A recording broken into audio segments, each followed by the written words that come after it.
It's going to be James Anderson with the first ball after lunch from the pavilion end to the left-handed Conway, who was on debut, and he defends that first ball into the ground, right in front of his toes. It's picked up by Ollie Pope, wandering in from the offside to field. 85 for 1, New Zealand. They've had a splendid first session, having won the toss and electing to bat. Devon Conway on debut, 43 not out. You may know him mostly from his T20 exploits. He's played plenty of first-class cricket in New Zealand, scored triple hundreds, and he's going very well here indeed. As Anderson turns and runs in once more, Conway defends into the offside, slightly squarer this time, and Pope, who's at a sort of short extra cover, runs in to collect the ball. There's no run. We've got 3 slips, a backward point, this sort of almost like a silly mid-off, really. I mean, not quite silly mid-off. He's about, let's say, 8 yards in from the stumps at the non-striker's end, but in a line through a straight mid-off.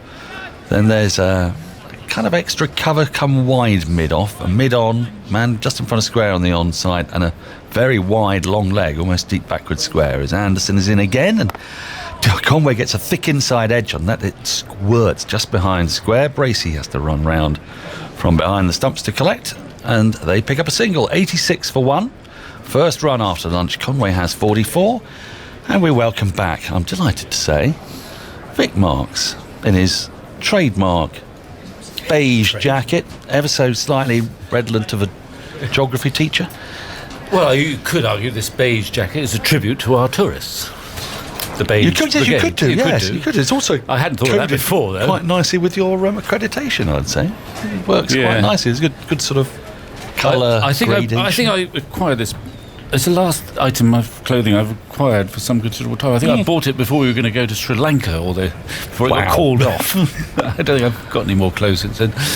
No, well, I mean, there hasn't really been much call for wearing clothes, has there, for a while? As Anderson is in. That's Anderson has bowled Kane Williamson. It's deflected off his inside edge, comes straight back onto the stumps, and that is the breakthrough that England desperately wanted straight after lunch. It's the big one of Kane Williamson.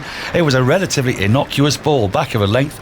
Williamson defended it, but he defended it behind him, if you will, and it's gone into the ground and then flicked off bail. And England have got their wicket, and Anderson has got his 615th Test wicket and his 993rd first-class wicket. A bit fortuitously, I'd have said there, Victor. It's quite an innocuous ball, wasn't it? Well, it was just back of a length. It's the first ball Williamson's faced since lunch. We've seen Williamson time and time again play very late and just sort of run it down gently on the offside, possibly for a single in that gully region. Very soft hands, but he was just a little bit too late on it, a bit too soft-handed, and the ball hit the back quite hard, went straight down and then dribbled back and had enough impetus to remove the bails. It's a perfect start. I mean, he's the most coveted wicket, as I say, in that lineup. England, it was looking ominous at lunch. 1 wicket only, pitch behaving, but they've got a big wicket. Anderson's got his first, and even Anderson, he relaxes a bit when he gets one. He's more likely to get a little significant haul, a 4 or a 5. He's human, just about. Williamson's anomalous record in England, therefore continuing Andy Zoltzman. I think before that he averaged 30, did he not, in England? And now it'll be even less. Yes, and against Anderson, now 7 for 133, so averaging 19 against England's premier bowler. Well. So, Ross Taylor comes to the wicket. He is the leading New Zealand run scorer of all time. Then comes Stephen Fleming, then Kane Williamson. So 2 of New Zealand's 3 leading run scorers. Just seeing a replay of that, and it was a ball that oughtn't to take a wicket, really. It didn't really do anything. It was just back of a length. It was a defendable ball for nothing. And he played it so softly. Yeah. He almost middled it, but his bat was still coming down, so the ball went down into the turf and then bounced back onto the stumps. He does that. I mean, talking the other day about Kane Williamson with somebody who said, he plays the forward defence down to third man. He plays this very solid shot. He just slightly angles back at the last minute.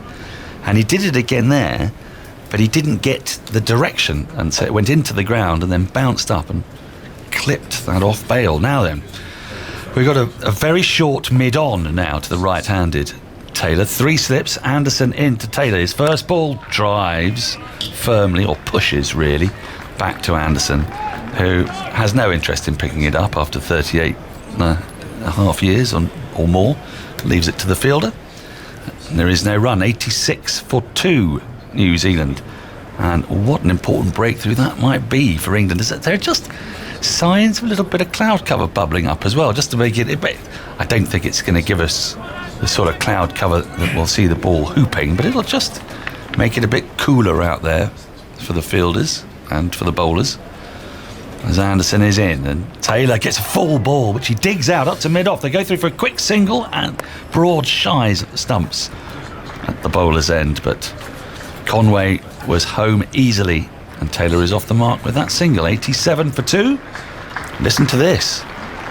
There's a ripple of applause for a bowler having taken a wicket. It's the novelty of this is still not worn off for me today. I've been wandering around with a grin like a Cheshire cat all day. It's been glorious. It is a great sight. I mean, it'll be even better when those stands are absolutely full, but... you say that. It's much easier to get round, you know. Was it? But I thought we were in zones. I thought there were areas we can't go. You're right. I haven't done that at all with Eleanor Aldroyd this morning, just to have a quick check round the ground. But no, you're right. We shouldn't be moving, and we aren't really. That, but there's a gentle hubbub still. But you're right. We're missing about 21,000 people. Yeah, and well, hopefully, but hopefully that will be the case in the second Lord's Test of the summer when India are here. Well, at Edgbaston, we're still talking about 18,000, aren't we? Yes, I mean that's the expectation at the moment, isn't it? And that would again feel different once more. A holly stand replete with nuns and Donald Trumps. And well, that's if everyone. I mean, in the old days, back in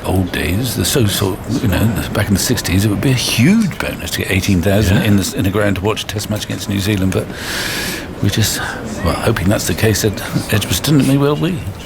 It's going to be Broad from the nursery end. So England's Premier bowlers have switched ends from when they had the new ball at the start of the day. Here is Broad to Taylor and gets a full ball, which he pushes straight back at the wicket to Mark Wood, who's very straight at mid-on. Give you the field, 3 slips, gully, backward point.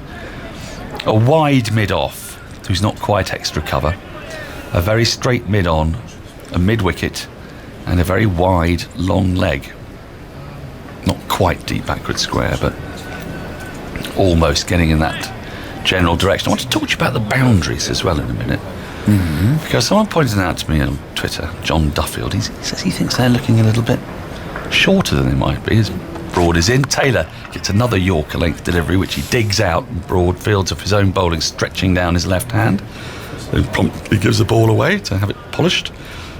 Without spit, of course, just using forehead sweat and the like. But the boundaries do feel in a little bit, don't they, at our end, particularly here at the nursery end. It's sort of deep mid-wicket and deep extra cover. There's plenty of turf, there's plenty of grass behind them, and I don't quite know why that should be.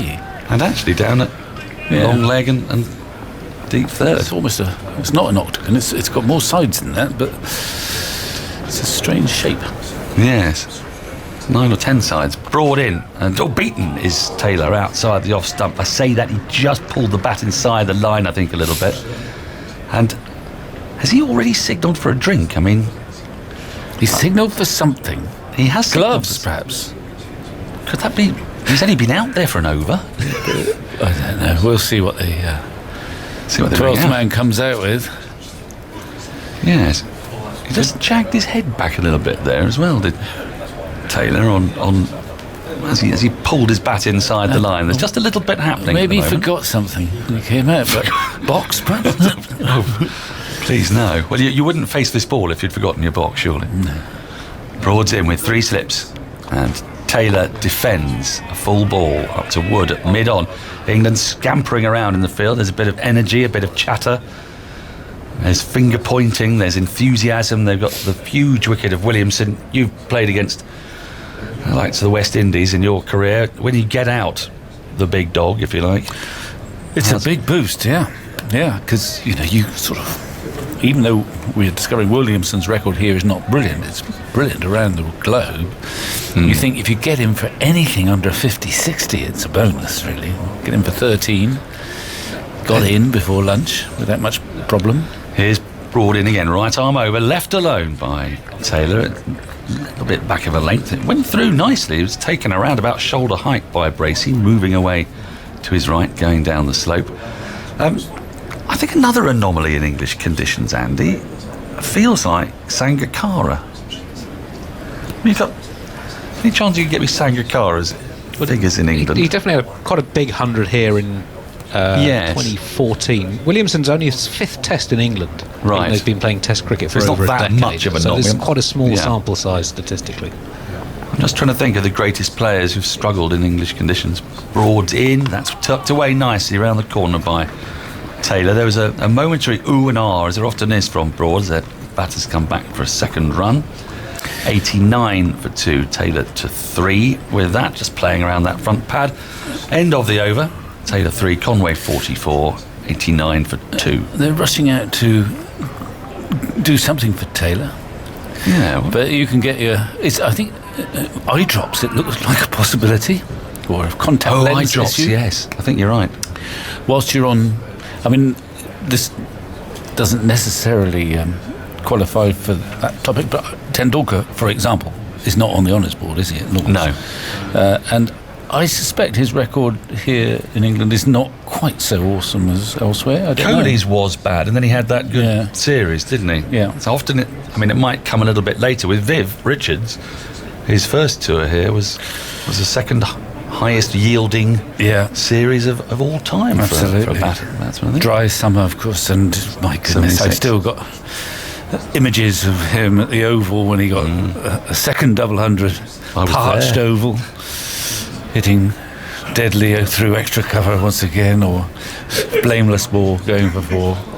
Where the Oval was massive as well. Yeah, It was yeah. a huge playing area in those days. Right, so Anderson starts up a new over. He's going to be round the wicket to the left-handed Conway.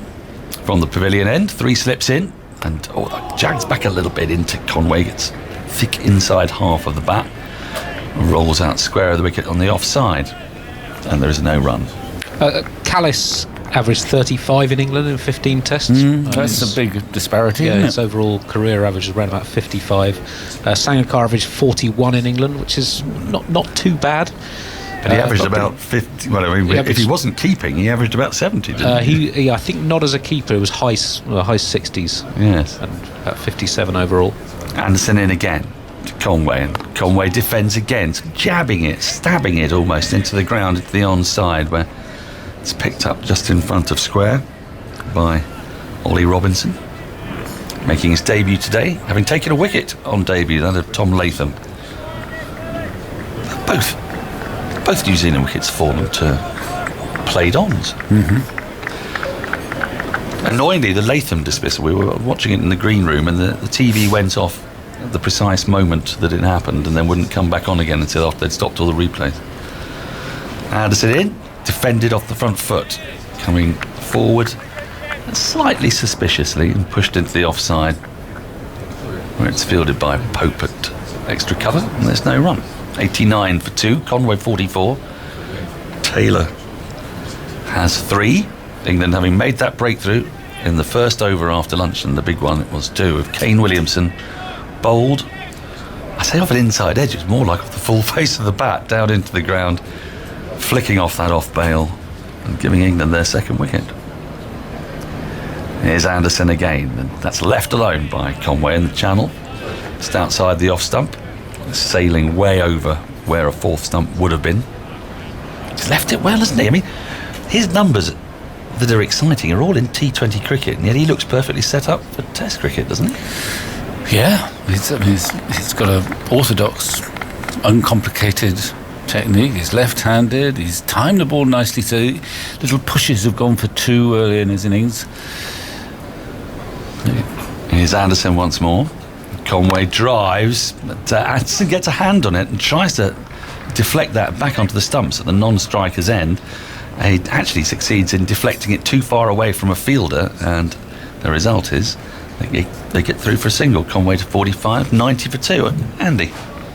On Conway's stats, it's more than just T20 cricket. In first-class cricket, he's been particularly extraordinary in recent years. Since the start of 2016, in 36 first-class games, he's averaging 72 with 10 hundreds, 12 other 50s and a strike rate of 57. So he's been very good in red ball cricket. And he's gone large, hasn't he? He's got triple hundred in there. 100, couple of double hundreds. Yeah. Ominous signs for England. Well, and he looks a very capable player. Well, Jeremy already said, didn't he, right at the beginning? Yeah. He said he'll punish England at least once in 4 innings. Yeah, he might do it more often than that. He the way might, things are going. He might. Anderson in, the right-handed Taylor. Taylor works this back of a leg ball round the corner. Say, ran just in front of square on the onside. There is no square leg. Pope has to move from mid-wicket to field and they'll get another run. Means that Taylor will keep strike. He has 4, 91 for 2 New Zealand. Having elected to bat today on winning the toss, Conway 45, Taylor has 4. We just had the 3 overs since lunch, bowled by Anderson and Broad. What did you make of Ollie Robinson? He bowled nicely, did he not, before lunch? He did. His assets are the fact that he's tall with an easy action, so he looks like he hits the seam. He's not a big swinger of the ball, but he hits the seam. He's very accurate. Doesn't give much away, and it was a impressive start to a Test career on a pitch that's not offering a great deal of assistance. It's not, is it? Broad starts a new over into Taylor. Wraps on the pad, going down the leg side. He goes for a semi-celeb repeal, if you can imagine such a thing. He thought about it a couple of times. He's now standing with his hand on his head. He shouldn't refer it because it's going way down the leg side. Well, you say that. I want him to refer it. Do you? Well, I think it's going the down, way he played the shot suggests that it was going way down, but his left leg could be a long way over. He's not going to review it. No. Bracey's getting used to that. Him and Joe Root came up sort of discussing it. I want to see the replay. He's probably going down. Yes, it is going down. Miles down. But sometimes umpires are misled by where the ball goes. If it goes off on the leg side, I think it's bound to be going down. But if a batsman gets into an odd position, and we're watching it again, it is going down. It's the correct decision it's not to review. Sort of hitting the edge of a fourth stump. I think they're trying to bowl full to Taylor and looking for an LBW early on in his innings. Broad in, outside the off stump, and actually when he's bowled that ball before, left alone by Taylor, and when it just wider outside off stump, the ball carries through quite nicely through to Bracey above waist height. Yeah. 86 that one came up, which is, Broad sort of steaming in. I think they probably had a little rethink at lunch, England, and they recognised that there's not that much help in this pitch. But they're going to use all their vast experience to give absolutely nothing away. Just keep plugging away, putting pressure on the batsman, stop them scoring. Broad in beats Taylor with an absolutely glorious ball. It had Taylor groping at it, groping into thin air. And he was on the walk while he was playing it, and it flew past the outside edge. I think that was quite a quick delivery as well. And it has just sort of straightened a touch and was just a whisker away from the outside edge. That's actually a beautiful delivery. Broad a little unfortunate there, but it'll give him encouragement. Taylor new to the crease, England having taken the wicket of Williamson straight after lunch. Would love to get another couple or so here just to put the cat amongst the pigeons. Here comes Broad. Into Taylor, too wide, left alone, and a sprawling Bracey has to dive in front of Root at first slip to gather at about shin height. And there is no run. 91 for 2, Conway 45, Taylor 4. I thought Wood as well got up to some extraordinary speeds. I think we heard some statistical unusualness, did we not, Andy, about Wood's speed? Yes, it was on the CricViz database the fastest spell they've recorded by an England bowler in a Test match, at average 93.4 miles an hour.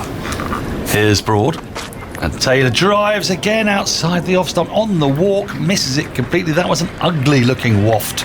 If it was really a waft, it was a sort of ungainly walking wafty push. Yes.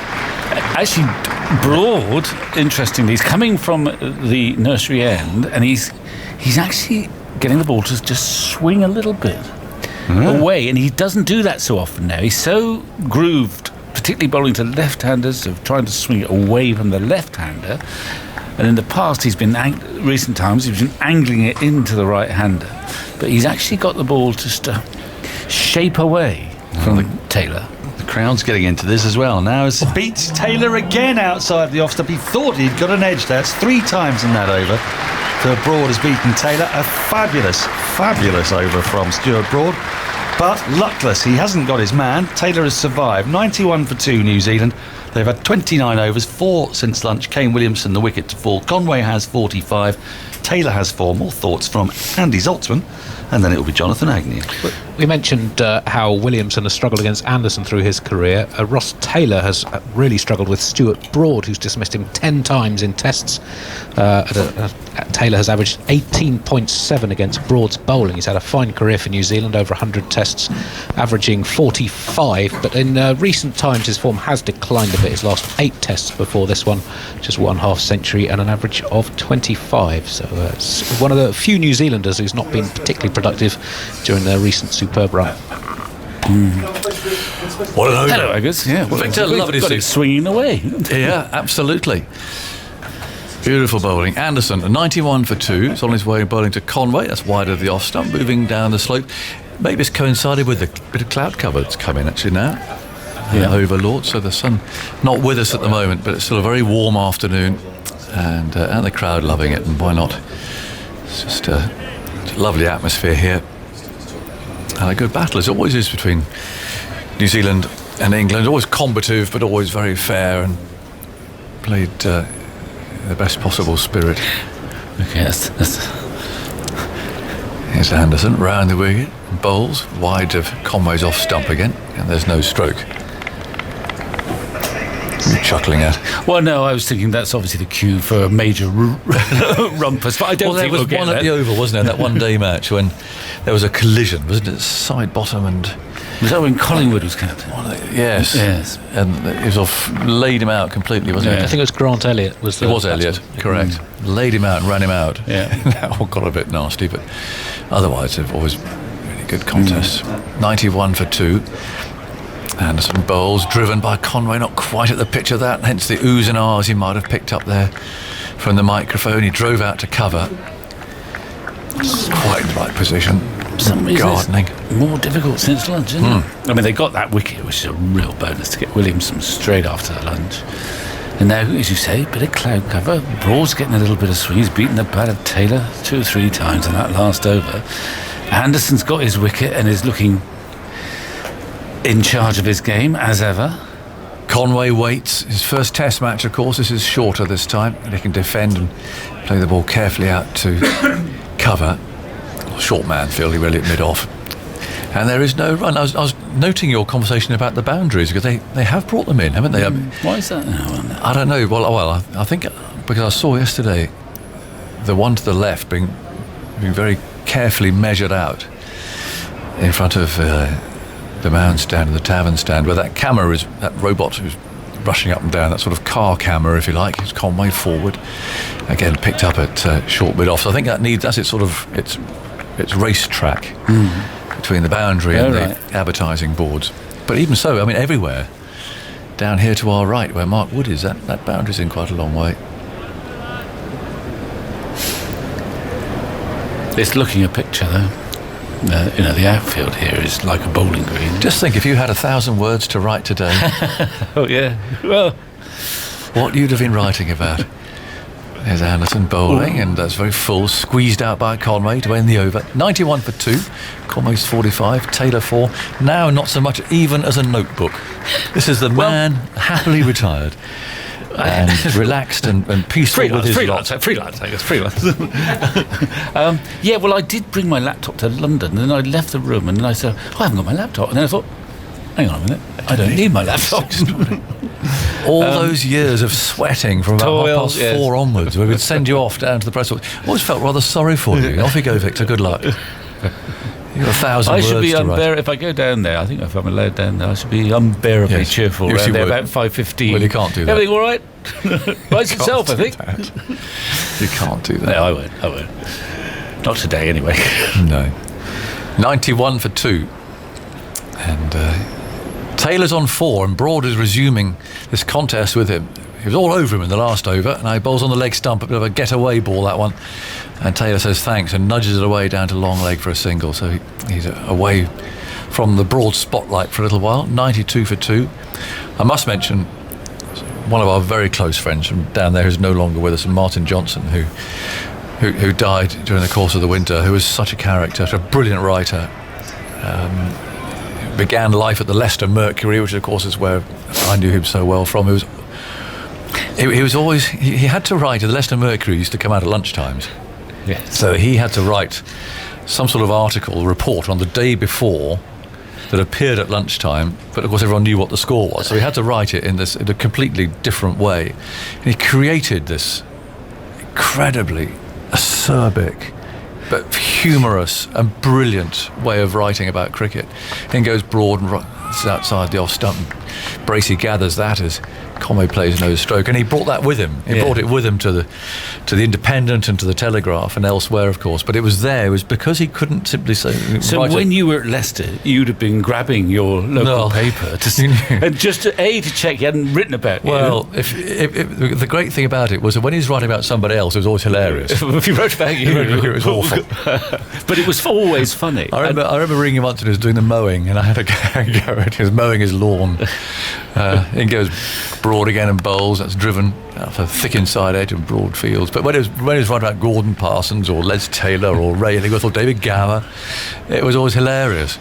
But no, he was. Well, he was a one-off, and he was a wonderful writer. And it's one thing to write the odd piece with the odd, if you like, joke or witticism, but he set such a standard. He had to do it every day. I don't know how he coped with that. Incredibly difficult, and he was brilliant at that. Yes, he was. Well, he'd been doing it every day in the Mercury because he did rugby as well. Yeah. Rugby was a bit different because, of course, it wasn't carried over quite the same way as the cricket was. But he was absolutely brilliant, and we miss him. We do. I always remember playing against Leicestershire in the parks, and I didn't. Just before your time, actually, Illy was captain. Yes. Broad round the wicket, bowls. Conway drives, edged it, and has just fallen short of third slip. And it was a good, full-blooded drive too. So it had no business really dropping short of Crawley there, but it did quite comfortably. Yeah, he's very close there. He can't get any closer. But I was playing against Leicestershire all those years ago, and Martin Johnson was no doubt there for the Leicester Mercury, who I didn't know from Adam. And there was a bit of an injury crisis with Leicestershire, so and Oxford didn't have a 12th man, so they needed a sub. So I subsequently realised, having got to know Martin later, that he'd come out, and of course he'd been plonked at forward short leg. Of course. Here's Broad again, and he bowls, and Conway plays that beautifully straight down to mid-off. And I talked to him about it, and I remember one of our guys who didn't score many runs, but he had a really good day, unusually, against Leicester, and batted for a long time. And of course, Martin plunked at forward short leg, was ordered to swear at it, which he was quite good at. Actually. Oh, he would have been, yes. But had I known, I was batting with him, and had I known who was at forward short, I would have swept every ball to shut him up. And I've played a lot of golf with him too. He's hilarious there too. But he travelled on the team bus, and we had a bus. He stayed in the team hotel. Yeah. He was one of the squad. In goes Broad, bowls, Conway forward, played the game very late as he's done throughout this innings. 45 not out, it's the end of the over, 92 for 2. And what's pretty good about this conversation is that we've managed to talk about Martin for about 5 minutes. We haven't even mentioned his immortal line, which is there's only three things wrong with this England team, which of course he wrote in 86-7, and England duly won everything that was on offer. But they put him in a net, didn't they, against Graham Dillian? I think they did. I think they padded him up and stuck him in a net. So right now you can face it. But there's not many journalists around whose phrase coined 86, or about 40 years ago almost, is still remembered by all and sundry within the cricket. It's sort of defined that tour. That's the tour where Johnson wrote, "Can't bat, can't bowl, well filled." Anderson starts a new over. His first ball's turned away to long leg by Ross Taylor. He'll go to 6 as Wood throws that back in again. It's 93 for 2 on this first day of his first test at Lord's.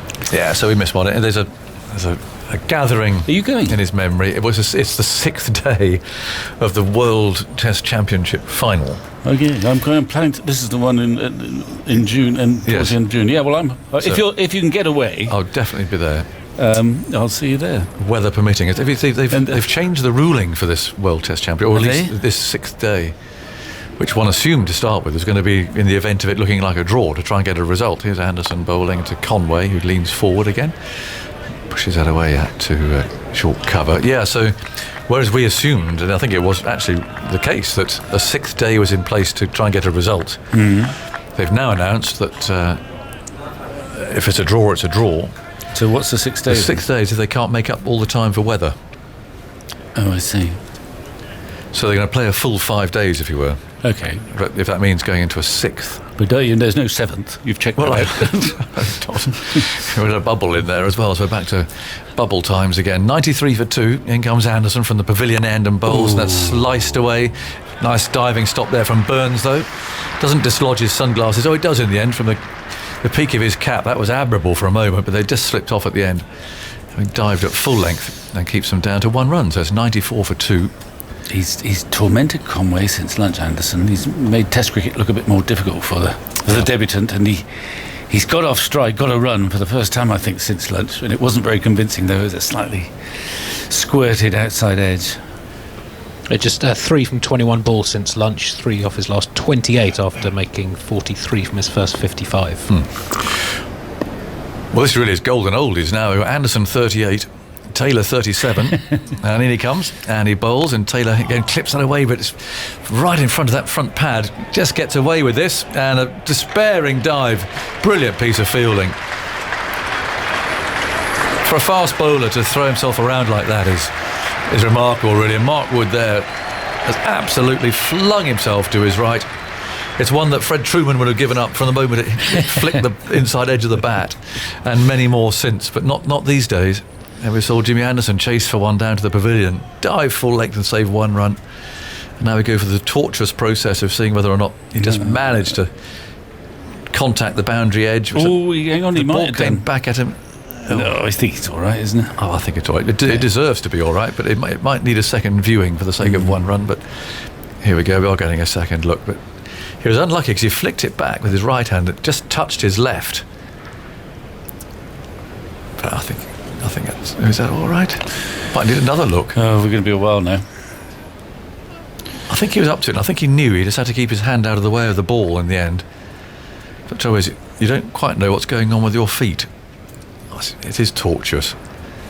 And that replay isn't really going to be definitive, I don't think. We can't have another one, surely, for the sake of 1 run down to fine leg. 2. Well, saving 1, I meant. Oh, 2 is it? Yes, it could be 2. Without wanting to. No, you're right. Get too fat. Well, that case it is worth it. So hence the more of a delay. It's not quite World Cup final Well, territory it's not at the moment. I think they've given up. I thought that's enough. So we'll keep as it is. So Mark Wood does save 2 runs. 96 for 2. And in comes Anderson. Bowls again to Taylor. Oh, that's a poor shot.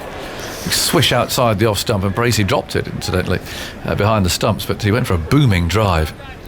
He's swished at a few, hasn't he? Yeah. I think they fancy him LBW because he does play across that front pad early on, so it's worth bowling full and straight. And he's whipped them down to behind square on the leg side, and then he was sort of invited to drive a couple of times by Broad, and he missed it, and he missed that one too. And it wasn't a very convincing shot. No, it wasn't. He hasn't quite settled in yet, Taylor. Anderson again, sun behind cloud. Bowls to Taylor, who likes it there. It's straight, and he can flick that away past mid-on's left hand and down to that long-on boundary for 4 runs. He's always been so strong there throughout these years of, well, leading New Zealand's batting, really, till Williamson came along, but such a redoubtable stalwart in New Zealand's team. One imagines this might be his last tour. He hasn't said as much, but obviously BJ Watling is going, the wicketkeeper. It feels as if it might possibly be the end, but who knows? Well, if he scores runs, you know, he might want to keep going. He doesn't.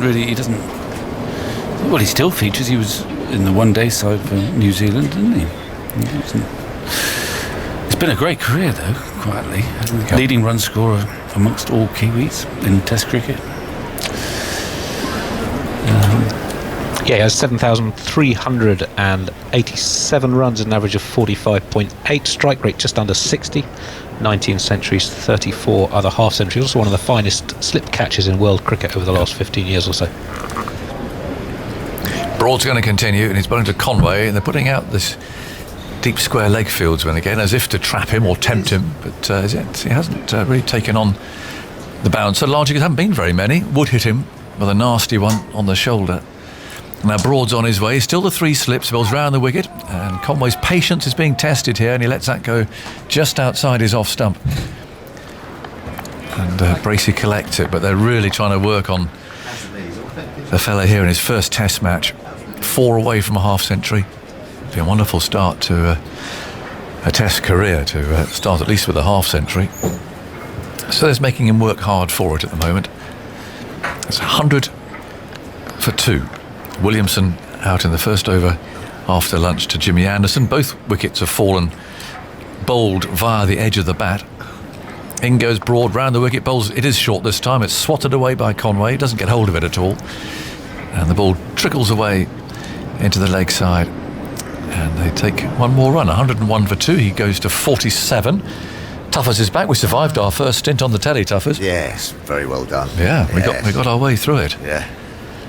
Not too many dramas, I don't think. No, I think it was first class. Well, Slipped right back into it, John. There he did.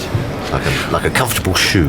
well, there was a crisis in that my earpiece didn't work. So we plugged it in because I'd washed it out. It's been 22 years in a drawer, so I washed it out this morning. Got the old pipe cleaner. I hadn't got all the water out. So there was a bit of a crisis. I couldn't hear anything. No. 101 for 2. In goes Broad over the wicket. Bowls. Taylor forward. Plays out to wide mid-off. And there's no run. Yeah. So yes, there's a bit of an alarm there. Lots of extra cables coming in. Yeah. But I've sort of plumbed it out now. So Plunged it. it'll be good to go this afternoon. Yeah. All this extra stuff you need for telly. And it's also time. And radio's the one really, but I couldn't say that to my wife because she's very much a television person, but there you go. Bowled well here, haven't they, after Yes. England? It's the ball. done a little bit. Yeah, shaped. And I've seen Stuart Broad bowl some beautiful spells from this nursery end. He's on his way again. He's there and he bowls, and that's slightly closed face of the bat from Taylor. The ball runs up to middle. Well, that's rather odd because I've seen some very good spells from Anderson from the pavilion end. Yes. And they started off today from the opposite end. I know. Most unusual. And you wouldn't necessarily say that Stuart Broad is a big swing bowler, would you? Really, you'd sort of say he's more of a sort of a shape bowler with some seam, wouldn't you? But he's actually got it sort of shaping it away from the bowler, and they've made it tough work for Ross Taylor. Yeah. It's obvious there's a plan to get him playing across that front pad early on. And he's just managed to jam the bat down on a couple of times where he was being very, very adjacent, but and then shape it away from him. So good start after lunch by England. Man goes back to, well, I was going to say deep squares or semi-deep square, really. Square leg out on the grandstand behind him there. Broad shadow evident again now. Bowls, and that really does move down the slope. Yeah. Collected by Bracey in front of Root at first slip. He's got his arms folded. I can remember a spell. I think we were commentating on it here. Good few years ago when Stuart Broad was under a little bit of pressure. Right. And I think his dad was standing at the back of the box. Oh yes. Yes. I do remember. Yes, I do. Well, it was when they're trying to make him a fast bowler, wasn't it? I That's think. right. And we were saying, come on, really he should be suit him. pitching it up. Yeah, absolutely. Pitching it up. And actually, to be fair, Chris said quite right. Keep saying it. Yeah. So, Yeah, I do remember. That was against. I think you got 5 for, as you say, just pitching it up and getting that shape away. 101 for 2. Broad again bowls, and Taylor gets that away from getting pretty straight, and Broad's got his right arm raised there as if he was all ready to appeal. But he did come off the middle of the bat, and Taylor takes one more run to go to 13, and it's 102 for 2. Yes, they were trying to make him in the enforcer, weren't they? Yes. Just kept running up, sort of bowling medium pace bounce. Yeah, I mean, he's got the will to be an enforcer, hasn't he? absolutely. It's not quite the pace. We'll see an enforcer later. Mark Wood. Oh, who? I think of the left arm angry. Oh, yes. Neil Wagner. Yes, that's right. That's an enforcer. Well, that's his game, isn't it? And he does it very well. And he hasn't got a lot of pace. The He's accuracy. quick enough. Yes. It's the accuracy of the bumper that he bowls. He bowls that horrible ribcage armpit ball. And he'll bowl bouncers that the batsmen think, well, that's it, that's my 2 for the over, so he can't do it again. Yeah. And then he gets that really accurate one under the armpit. That's right. Man out. Yeah. There'll be a man out. Short leg. Yeah, that's right. And it's incredibly accurate. Ollie Robertson's coming on from the far end, so change of bowling. And, he took his first test wicket today in his 4th over. Again, via the inside edge, as Williamson was also dismissed off quite a chunk of bat. Yes, wasn't that a strange delivery? I watched it on the highlights, and he's almost middled it, but then he plays it so late, which makes him such a great player. But then the bat was almost it couldn't have gone anywhere else, really, that ball. Backspin almost. Yes, that's right. It's like a snooker. Yeah, you could hardly, it was at back. such an angle. Yeah. Good wicket for England, though. Good player he is. So Robinson's going to bowl in the sunshine to Taylor. There's 3 slips on his way, a very languid, easy approach, and he bowls a lovely ball outside the off stump, which kept a little bit low as it went through to Bracey, but again beat the outside edge, and there is no run. But that's not a bad start to a spell either. At 102 for 2, we've got to be a very carefully timed change here, because Isha was late. I don't know what she was doing, having an extra portion for lunch or something. So we're going to time this carefully, Isha, because we've got to pull plugs out and things. Yeah, it's going to be so I'll do one more ball, then I'm out of here. It's going to be like a Formula 1 pit stop. It is going to be 102 for 2. Taylor's on 13, and Robinson wheels round in the distance. And now on his way again. Long strides, but it's not a sprint. Very easy, shoulders rocking, and he bowls and Taylor forward. Plays out to cover, there's no run, and here comes Isha. Here we go. Quick, go. I tell you who he reminds me of, Ollie Robinson, is a bit like a Hazelwood, don't you think? As you say, that sort of rocking of the shoulders, very controlled to the crease, not a real sort of sprint up. Big, tall man. What was that? Eh? Did we time it last year? That was a record, wasn't it? Record pit stop. Very good. Okay. Like Ferrari-esque. That was very good. Here comes Robinson on an angle. Bowls to Taylor, works it off his hip to a square leg. By the way, those noises were meant to be the guts. Yeah, no, I got that. Yeah. I got that. Well, just for anyone out there who hasn't seen a Formula 1 pit stop. Yeah. It's an incredible sound. Have you been there? Yes, amazing. Yeah. Just everything, isn't it? It's an assault of the senses. It is indeed. The sounds, the smell of burning rubber, the speed of the cars. Yes, it's amazing. Robinson pushes forwards, running towards us. Taylor leaves outside the off stump. 3 slips in position. The score 102 for 2 for New Zealand. It's funny you say that. I've been to the Formula 1 in England, well, and abroad actually a couple of times, and what the rhythm of my day usually is to go in there.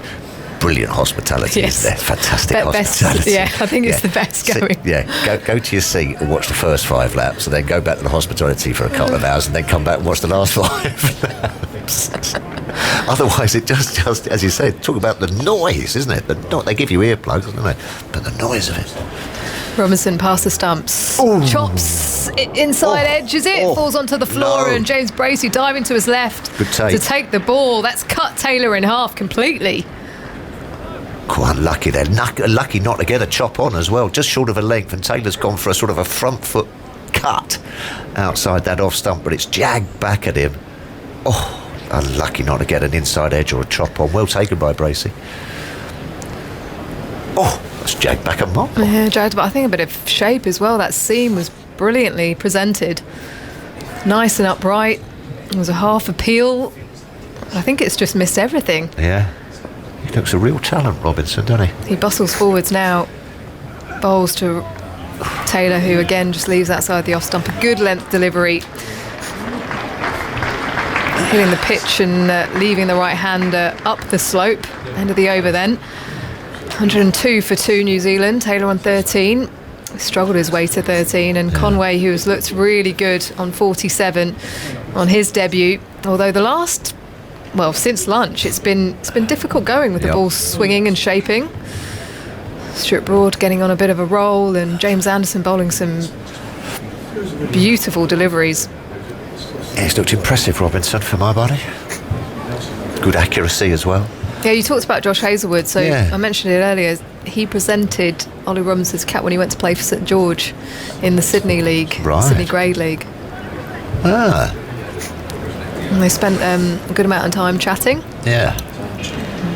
Is Conway, bat hovering above the stumps, leaves a rising delivery from Broad outside the off stump, goes through to Bracey. Bit of zip on that one. Ooh. How was your time in Australia, Eve? Enjoy yourself? Yeah, it was all right. Yeah, lovely. Saw you out there a couple of times, wandering around We were in very the sunshine. fortunate to go there, myself and Rich. Yeah, lovely. But yeah, it's crazy. Just life is normal. Yeah, You lovely. do the quarantine and Yeah, off you go. Yeah,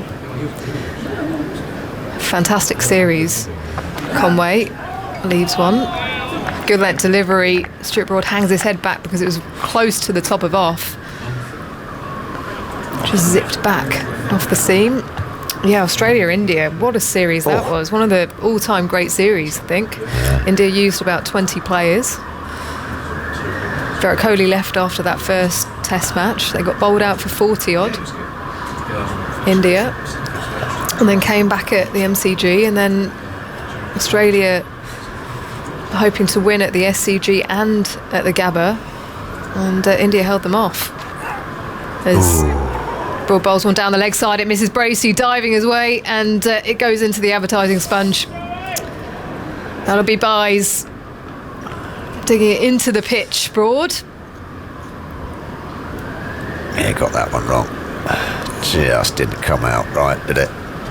So attempted bouncer, never got up, went past him about chest high. Yeah, Bracey won't thank him for that. Is that Byes? Yeah, I think it is Byes. Done well there, Bracey, do you think? He's looked comfortable. I mean, it's Yeah. not easy here at Lord's, No. is it? Especially when that ball's moving around. No. And sort of changes direction as it goes past the stumps on occasion, as well as Broad steams in round the wicket. Another good lead from Devon Conway, pushing forwards, raising his bat and allowing it to pass. Again, probably about 3 or 4 inches away from the top of off. Yeah, good leave. Obviously knows where his off stump is, because that was always sort of like angling into him. Yeah, I think he'll feel happier once he gets that first catch. Perhaps, you know, he'll be nervous. Just want to get on the score sheet. But he hasn't made sort of any mistakes or any clangs behind the stumps. 3 slips in position for Conway. Hovers his bat once more as Broad approaches again a leave. Allows it to pass through to Bracey. And Stuart Broad turns and strolls back to the top of his mark. Not getting as much movement as he did immediately after the lunch break. Breeze in the air, you can see the flags blowing over in the red brick pavilion. Yeah, it looks a bit blustery, don't it? They don't quite. Well, one's blowing one way and one's blowing the other on top. That's quite weird, isn't it? Swirling conditions. Yeah. as Broad pushes away. Flashes of yellow from the bottom of his soles. Shots. Driven by Conway, slightly fuller, and he takes advantage out to the deep cover boundary, into the ropes as Mark Wood cannot catch it, and that is 50 up for the debutant. He's waited a while to get his opportunity. 29 years of age, coming in, playing for New Zealand at the top of the order at the home of cricket. What a moment for him as he raises his bat towards the dressing room. Yeah, he's played nicely, hasn't he, Devon Conway there? 51 not out. And he's earned that as well. He's played very nicely outside off stump. And there was a great sort of passage of play there. Left 2 balls or 3 balls from Stuart Broad there. That, you know, Stuart Broad would have been thinking, oh, crikey, that's a good leave. And then it's just come a little bit straighter. And that's just put it into Devon Conway's art, where he can just push through the ball and hit it through extra cover. So, yeah, he's left very nicely outside that off stump. And if you do that, you earn those deliveries, because the bowler just naturally goes hunting a little bit for you. Open stance from Ross Taylor as Robinson continues from pavilion end, defends back down the pitch, hits the stumps. Play straight, Ross. And next recover runs in to collect the ball. He's looked really at ease, Devon Conway out in the middle. Yeah. Not phased at all. No. The only time he looked trouble was when Mark Wood was in, bowling the short stuff. Got hit, didn't he? Got hit on the elbow, but well, these opening batsmen they shrug that off, don't they? I'd have still been rubbing it. You'd have pulled a hamstring by now. Well, Phil is Robinson bowls to Taylor, covers the ball to the leg sides, immediately pushes off and comes through for the single as mid-wicket retrieves the ball. 111 for 2. 20 years I've played professional cricket, you know. Never pulled a hamstring. Does that mean I didn't do enough running about? I think that's what it Did you ever means. pull a hamstring? No. Did something to my calf before. Well, yes, or sort of niggles, but Yeah. I've never actually genuinely pulled a hammy. Folks, of course, unlucky, just slipped over on the changing room floor or something. You've got to feel for him, haven't And you? I think he's done a bad one as well. I mean, Yeah. it's not just a niggle, that. I think it's like a bad tear. Yeah, you've got to feel for him. First test of the summer would have been an opportunity. And How's your luck? Robinson coming round the wicket. Conway tucks it off his hip down to fine leg. Field again. Mark Wood, he has been exceptional today, sprinting round the boundary, this time to his left as he dives to stop the ball one-handed, turns and throws the ball in. And they'll pick up a couple. Conway then to 53, 113 for 2 New Zealand. Ross Taylor on 14. New Zealand winning the toss and electing to bat first here at Lord's. Beige looking pitch. Usually we see a bit of grass left on it. 4.5 mil is what I was told out in the middle by Chris Silverwood. That was what was left on the pitch. Sunny conditions over the next few days. Will it turn, Did you get your ruler? Robinson bowls, Conway defends on the front foot, no run. They're very precise in Australia with these sorts of I know, things. right, no, it's crucial. It is. They're always talking to the curators the day before the game. How many mils have been left on? Yeah. Is there a rule? I don't really. Is there a rule about how many mils you can leave on? I suppose you could leave inches on, couldn't you? It looked quite bushy though, wouldn't it? Wouldn't it? Yeah. Yes, but no, I came here yesterday and it looked quite green, but you say all that's gone. And the sun's just completely baked it off. Robinson outside the off stump, left by Conway. Yeah, you're going to have to work hard for your wickets on this, I think. That is for sure. If you get yourself in and it's nice and sunny, you know, go big. Do you think it will turn? I remember a pitch here in 2014, England, India, and it was super green on day 1. Yeah. By day 2 day 3, that green had come off completely, and it was turning. It was absolutely ragging. Robinson has passed the stumps. Conway whips to the leg side. Is there a little edge through to Bracey? There's a half appeal. Not given by the umpire, Michael Goff, standing at the pavilion end, and there's no review either. So, end of the over, as the timer is ticking away. Well, I mean, it'll turn. I mean, I say day 4, day 5, there will be, you know, with the sun out, a few footmarks around, you're going to get a little bit of turn. I mean, that was the decision for England, wasn't it? Do you play Jack Leach, who I feel a little bit sorry for not getting a game, or do you go with the four seamers? Andy. Devon Conway's half-century on debut came from 91 balls with his 6th 4, which is also his 999th in first-class cricket. So one more for 1,000 fours plus 56s.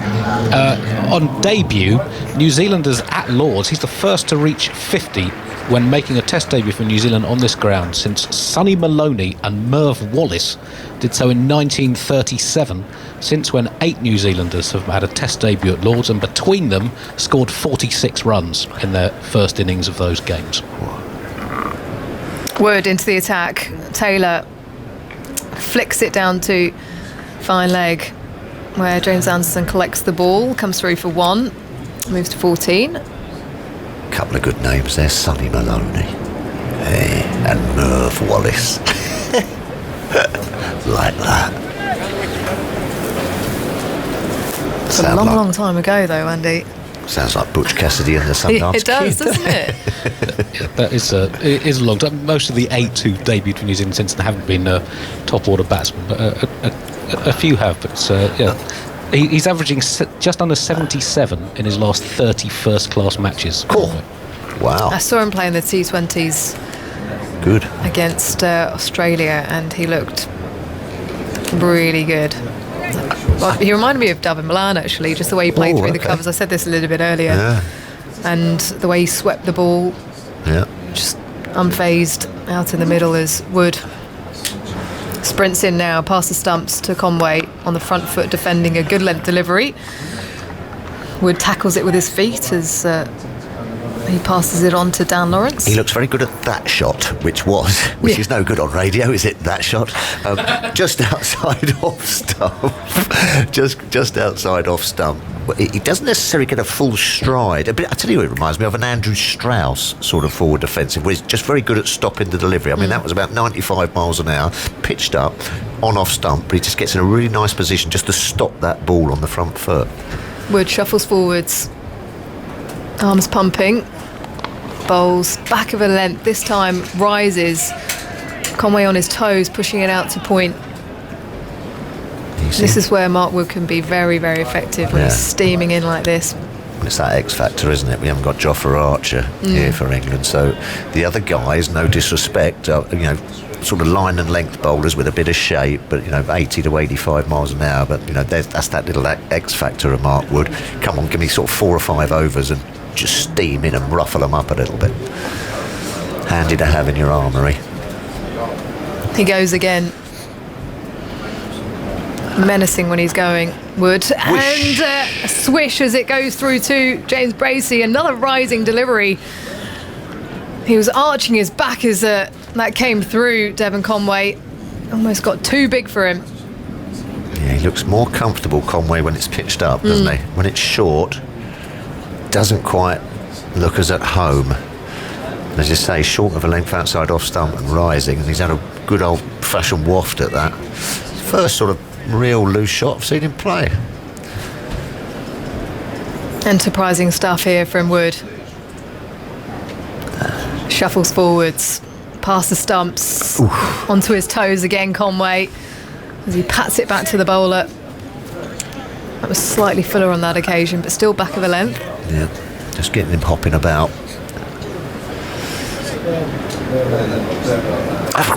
Andy, I can remember dropping a New Zealander here who was an opener who got 100. Was it Thorne? Was it a bloke called Thorne? I can't quite remember, but obviously it wasn't his debut. What kind of drop was it? I was down in front of the pavilion, like a low skimmer hook. Tricky, came sort of dipping at me. Did well to get a hand on it, to be honest.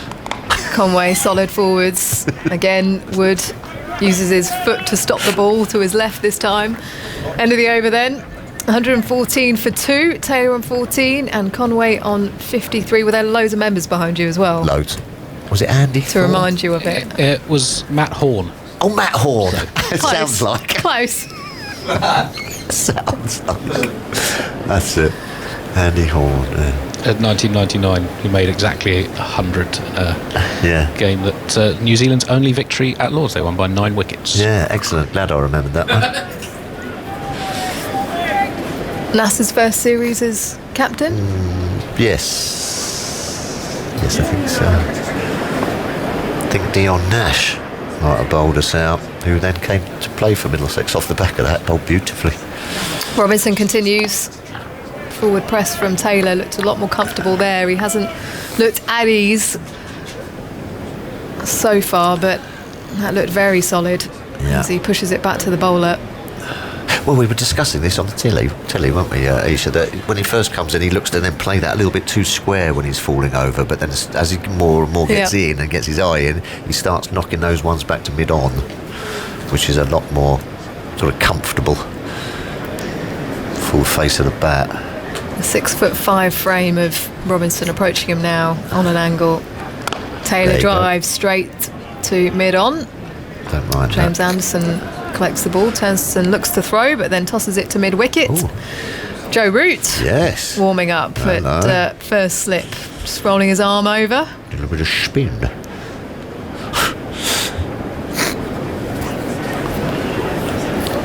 Got a considerable amount of turn in India on the pitches out there, Tuffers. Well, who didn't? I think most people could have got a bit of turn on those pitches. Taylor turns the ball to mid-wicket, no run. Didn't he get 5 for 4 He or did. something? Just It was extraordinary. I mean, he Crazy should have bowled himself more, to be fair. yeah, crazy figures. Yeah, but then the England players mainly got out to the straight ball. Yeah. Which was weird. Axel Patel did for us, didn't he? Yeah. Perfect kind of bowler on those pitches there. Straight, turn straight, LB, thanks. It's going to make it interesting for India, actually, this summer, as Robinson bowls to Taylor on the front foot, covering the off stump, pushing it to extra cover. Because they have got such a depth in their squad. Yeah. I mean, does Axel Patel even make the team with Jadeja back fit? Probably not. Well, he might. Yes, it's hard school, isn't it? And you got Ashwin. Yeah. Yeah, he Number probably doesn't actually, does he? Yeah. I mean, he might come as Be a support. Yeah. Might bring 3 spinners, mightn't they? Perfect kind of bowler for Indian conditions. He is perfect number 2 to Jadeja. Oh, Taylor struck on the pad by yes. Robinson. Given! Arms aloft for Robinson. He snaffled another. Number 2 in Test cricket.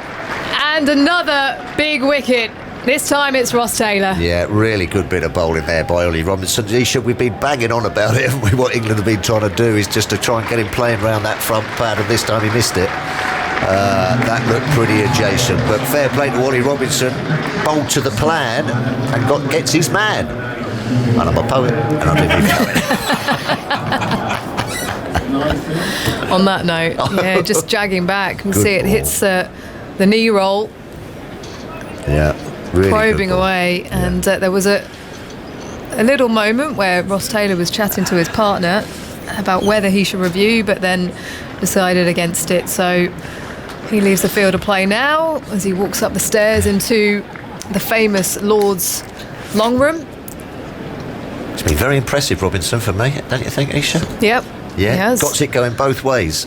I mean, and from that pavilion end, he's got it sort of shaping away from the right-hander towards the slips and the wicket-keeper, but then definitely has the ability just to jag one back down the slope. So he's getting it moving both ways, and it's awkward. Are you off? I am off. Is it someone else said? You can continue your poetry. Yes. Stuffers. No, he's bowled very well. They'll be delighted, and especially Chris Silver were there up on the pavilion balcony, giving his man a thumbs up and a well bowled. He's got rid of both big guns for New Zealand. Williamson, Anderson got Williamson, sorry, but he's got 2 wickets, and he's bowled very nicely. Gets it in the right area from height, quick enough. Looks like it could be a good sort of prospect to bowl well in Australia, Simon. Looks like a kind of guy who would suit those Australian pitches.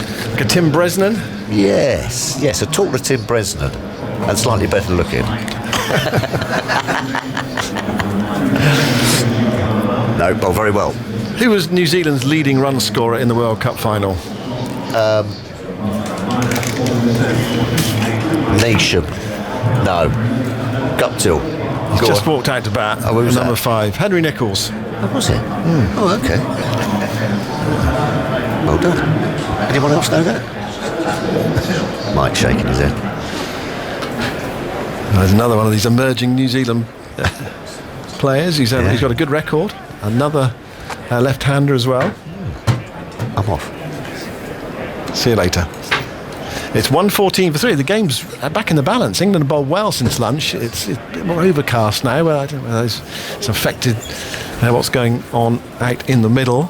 It's a warm day. but there's cloud cover around. And we were warned about the possibility of a thunderstorm later.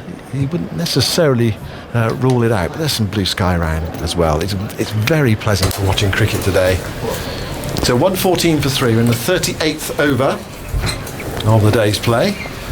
And here is Nicholls' first ball. 4 slips in. Robinson bowls to him, and he gets off the mark straight away, angling the ball away down towards the third man area. There's a sliding stop there, and the throw is returned to Bracey. And Nicholls gets 2. And New Zealand up to 116 for 3 at the end of Robinson's over. So he's taken 2 for 22 from 9 overs. 9 overs, 3 maidens, 2 for 22. And coming into this test match, picked up wickets in championship cricket, but also his record in the last 2 or 3 years has been really eye-catching. Taking his wickets at 21. It's not taking 60 wickets at 21. It's over 200 wickets at 21. Michael Vaughan's here. Yeah, good afternoon. Absolutely spot on, Simon. He looks very impressive. He's bowled we describe as a heavy ball. Through the air, it's not Mark Wood speed, but it looks like it's gathering pace off the pitch, and he's just got enough movement. And the wicket of Ross Taylor, the team meetings over the last few days, it's exactly what England would have talked about. Just getting the ball angled back into the pads, getting playing across the line. Here's Wood bowling outside the off stump to Conway, who's been there from the start. Lets that one go. Taken by Bracey. Yeah, but they've been impressive. England, it was felt like a big toss, and it may end up still being so. With that start of Latham and Conway, the 50 partnership, the foundation was set. They've managed to get 3 good wickets. Latham for 23, Williamson for 13, Taylor for 14. But Conway, he's playing nicely. Going about his business like a mature test player. You're forgetting that he's on debut. He's 53. So Latham 23, Williamson 13, Taylor 14, the men out. Wood goes in and bowls to Conway. Hits that back firmly on the drive. Stopped by Wood in his follow through. Very firmly struck. That was 94.5 miles an hour, that delivery from Mark Wood. It's just gone up on the board at the far end of the ground. Yeah, Joe Root continuously gets loose. He keeps bowling and looking like he might be coming on. I'm not too sure that I would be using myself as a skipper just at this stage. 2 away from Colin de Grandhomme. Yeah, it feels like seam should be the way to go at the moment. Pace. Wood circles round at the nursery end and rushes in to bowl outside the off stump to Conway, quite wide. Conway could have gone after that and slapped it up to the grandstand for 4, but he decided to let it go through to James Bracey. Yeah, I think that's what he's done really well, Simon, because he has left that channel ball. He hasn't played too many flashes. The cut shot, it's not a shot you see often in the modern game. A lot of players get over to the offside, don't they, and try and work on what they say is the safer side, the onside. Yeah, you name me a player that plays a Robin Smith style cut shot in this era. Not many. Burns likes it out there, doesn't he? He'll go for it. I guess Ross Taylor would have been one. He likes the cut shot. Wood bowls round the wicket outside the off stump, very wide again.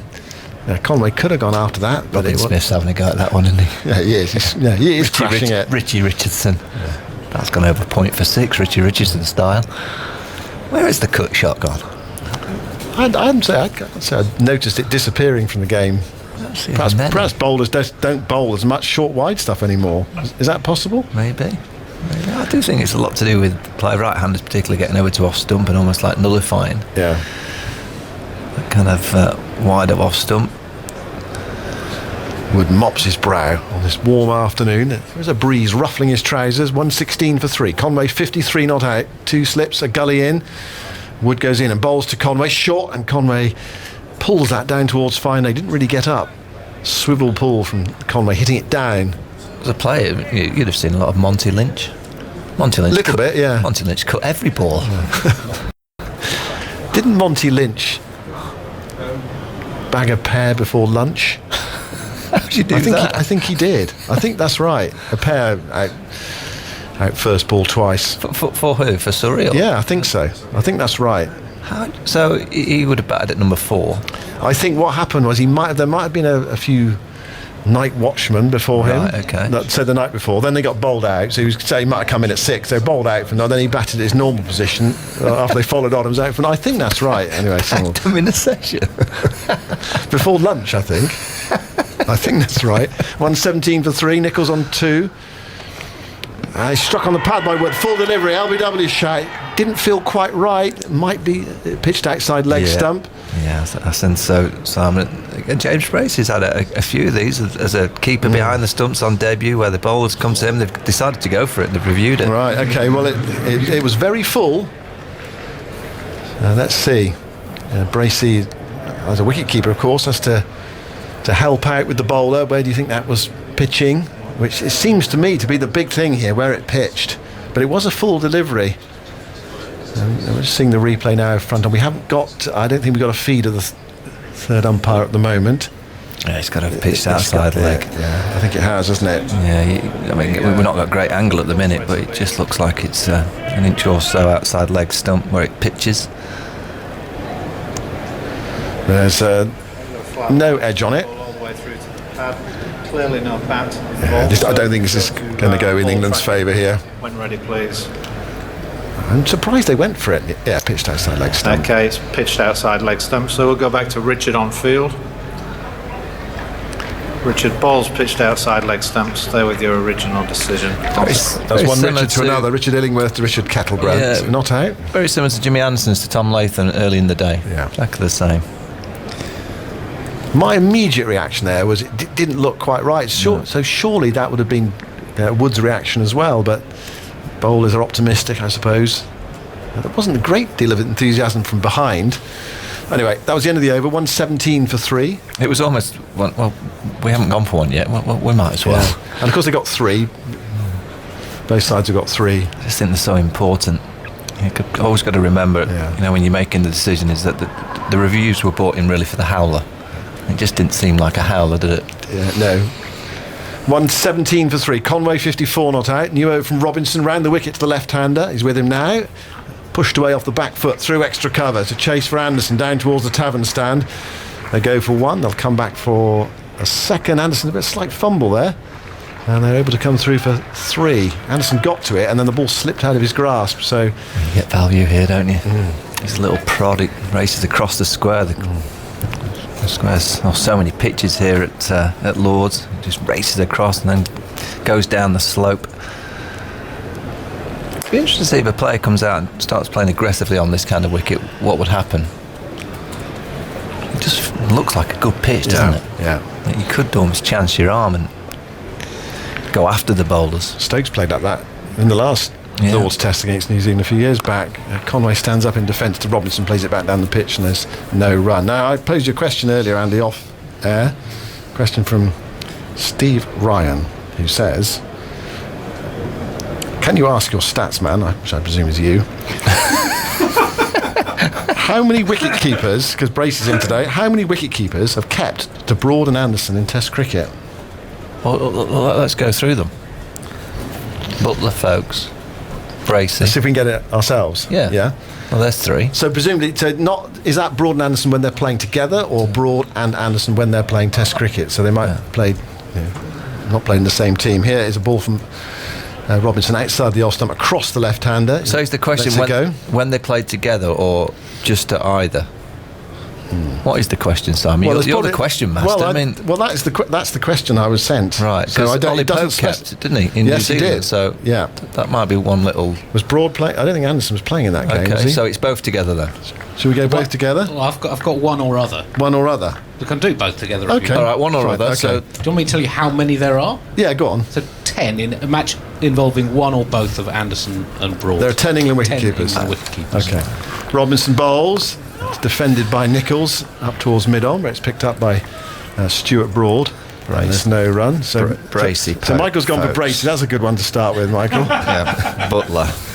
So I've got 4 so far. Folkes. Got that? Yeah, I've got that. Yeah. Don't worry, Sam. Bairstow. Pryor. Bairstow. How many have we got? 6. Oh. It's not very good, that, is it? Not really. Geraint Jones, would he have been one towards the end? When did Broad start? I gave him his picked debut, didn't you? yes. Robinson round the wicket to bowl to. He's struck on the patch out for LBW against Nichols. Robinson really wants it. The umpire doesn't. Umpire Michael Goff says not out. And normally when umpire Goff says not out, it's not worth reviewing it. He's so solid, but we'll see what they're going to do. It's hit him outside the line of off stump. Impact. The timer's going down. 3, 2, 1. They decide against it. It's one of those that if they hadn't reviewed last overs, they probably would have reviewed that one. Yeah. I still don't think this is out. I think it hits him outside the line of off stump, playing a shot, and it's a little bit high as well. Yeah. So I'm at 6 with Bairstow at 6. Let me have a look at the names you've got. I've got Bracey Pope, Folkes, Butler, Pryor, Bairstow so far. So Broad started in 2000. So it's not both together. So Jimmy Anderson started back in the day, didn't he? Reed. Well, Geraint Jones as well then, presumably. Jones, Geraint Jones. Yeah. 120 for 3 meanwhile. Nichols on 2. 4 slips in. Robinson bowls. Nichols is forward, playing defensively up towards a mid-off. And there is no run. It's the end of the over. So, talking about speeds, Robinson mid-80s there, 84.4 miles an hour. Timmy Ambrose. Yeah. Thank you, producer. Yeah. So is that our 10 or not? No, I've got 9. Still missing one, missing one. So I've got Bracey Pope, Folkes, Butler, Pryor, Bairstow, Chris Reed, Geraint Jones, Tim Ambrose. I presume they're right, Andy. Yeah. So we're one short. So the one short is. Did they play a lot or not very much, or is it surprise, or North South County, or? How many clues do you want? I know that's come on, Simon. We're better than that. We're supposed to be experts on the game. He played a lot for England. He played a lot. There'll be people shouting it there. Alex Stewart. There we go. This is Wood. Sorry, Alec. Here's Wood bowling. Forward goes Conway. Conway gets it high on the bat there and plays it short leg. It's stopped by Pope. Yeah, you forget how long Jimmy's been playing. Well, that's it, yeah. Incredible achievement. 161 test match just to get yourself on the field as a fast bowler 161 times is just incredible. I mean, Alistair Cook did that, and that was amazing enough, wasn't it? Just that, that longevity to I remember being keep yourself motivated and fit. In Adelaide for that first one-day game that he played, I think it was his first when he bowled 10 on the spin in 2003. Here's Wood. Short, pulled away, down towards deep back with square leg, not timed by Conway, helping it on its way. England have that man back, 2 men behind square on the onside. He got it down. 121 for 3. Conway to 58. Nice to see a few kids in the crowd. There's a shot of 3 young chaps, one with a Sussex shirt on. He'll be supporting Ollie Robinson. One with his bat, nice pair of green shades. Kid with the Sussex, one of those mini bats. You see that with kids, don't you? They go to the cricket, they watch a bit, and then they go around the back and have a bit again with the mini bat. Tennis ball. Use a bin as the wicket. This is Wood bowling over the wicket, very full, turned away by Nichols into the onside, down the slope towards the mound stand. These 2 here, Anderson after it. They'll look for 3 if they can. Anderson sliding stop, sends in the return, and they have to settle for 2. 123 for 3. There's a lot more room at the back now to get the cricket's on to have an impromptu game. Oh, there's plenty of space. Yeah, I mean, not many of the food kind of wagons there. That's true. It looks as if the nursery ground has been made smaller because of the new stands. There's a sort of road ran at the back of the. Oh, he's got an Aussie cap centre now. Oh, I'm not happy about that. He's got an Australian. What's he holding up? Pat Cummins Ashes 21-22. He's saying the Aussies are going to win 4-1. The kid on the screen with the Aussie cap on. Get out. Throw him out. There's Wood bowling full and defended by Nichols back up the onside of the pitch, and there's no run. That's an improvement for England. Last time they lost 4-0. Well, they've won a game. Yeah, you can't beat a bit of corridor cricket. You'd have played a bit of corridor cricket, Simon. Yorkshire, house cricket, and you played in your house until something got broken. Yeah, absolutely, Dan. Any kind of corridor in the house, the back garden, backyard. Matthew Hargard used to be incredible at shower cricket. Cricket? Honestly, the headland of the old dressing rooms down at the bottom, there was this big shower, the 2 baths in the middle, and there was a pitch that we used to kind of make on the left-hand side of the showers. Meanwhile, here's Wood again bowling full, inside edge from Nichols, down towards fine leg. So putting the bat there and the ball hitting it and going off that thick inside edge down towards the fine leg area. One more to the total. 124 for 3, Nichols to 5. Yeah, and he was so good, Hoggy, because he basically made up all the rules. So the rules were in his favour. Whatever he was good at, he'd make sure that they were the rules. And if it would hit the wall full on, you were out. Hit the bath full on, you were out. And he was brilliant at like spinning it out of his hands and spinning it either way. He used to sit on a chair at the end of the showers, flick them out of you either way. So, if you survived 3 balls, you were good. And Matt Pryor was good, was he? Did you say Matt Pryor? No, Hoggard. Right. Magnificent shower player. I imagine trying to play inside a little cubicle. I couldn't get my head the showers along the wall. I know. I couldn't get my head around it. Wood bowls, strikes Conway on the thigh pad, drops onto the pitch, and it's picked up by Pope coming forward from short leg. End of the over. 40 minutes from tea. 124 for 3. Good tussle going on out there at the moment. Conway 58, Nichols on 5. More from you, Michael, or Zalt, and then it will be Daniel Norcross. Yeah, Joe Root continuously waves his arms around, just giving an indication that he may be coming on to bowl. Not too sure whether it's going to be soon. 2 left-handers, so it's an option. A bit of off-spin. He seems to have a golden arm. Obviously no Jack Leach, so he's the sole spinner. Oh, there's a nice sight, Daniel. Nice champagne cork on the outfield. It's just where's shown on the screen. Not too sure. We're down to the left somewhere. Bit of shower cricket, Dan. Have you ever played shower cricket? Shower cricket? Yeah. Just to be clear, are the showers on when you're doing it? No, but this was the game Hoggard used to play. He would put them on at times. Okay. Holly Robinson starts a new over, right arm round the wicket to the left-handed Nichols, who shoulders arms to a ball quite tight to his off stump and goes through to keeper Bracey, and there's no run. So I'm imagining these are quite big showers. Though. Well, the showers, when they have the heads along the wall. Yeah, there's 2 baths lengthwise, right in the middle. Oh, so yes. You're talking 2 bath length and probably another 3 yards, because the showers went all the way around the room at Headland in the old dressing rooms. Right. So I don't know, 15 yards long. But there are gullies in there, aren't there? I mean, if you get the ball off that it was gully. on a slant as well. It was a bit like Lord's. Ooh. So if you were preparing for Lord's, you go in the showers with Hoggy. Get him to throw you a few.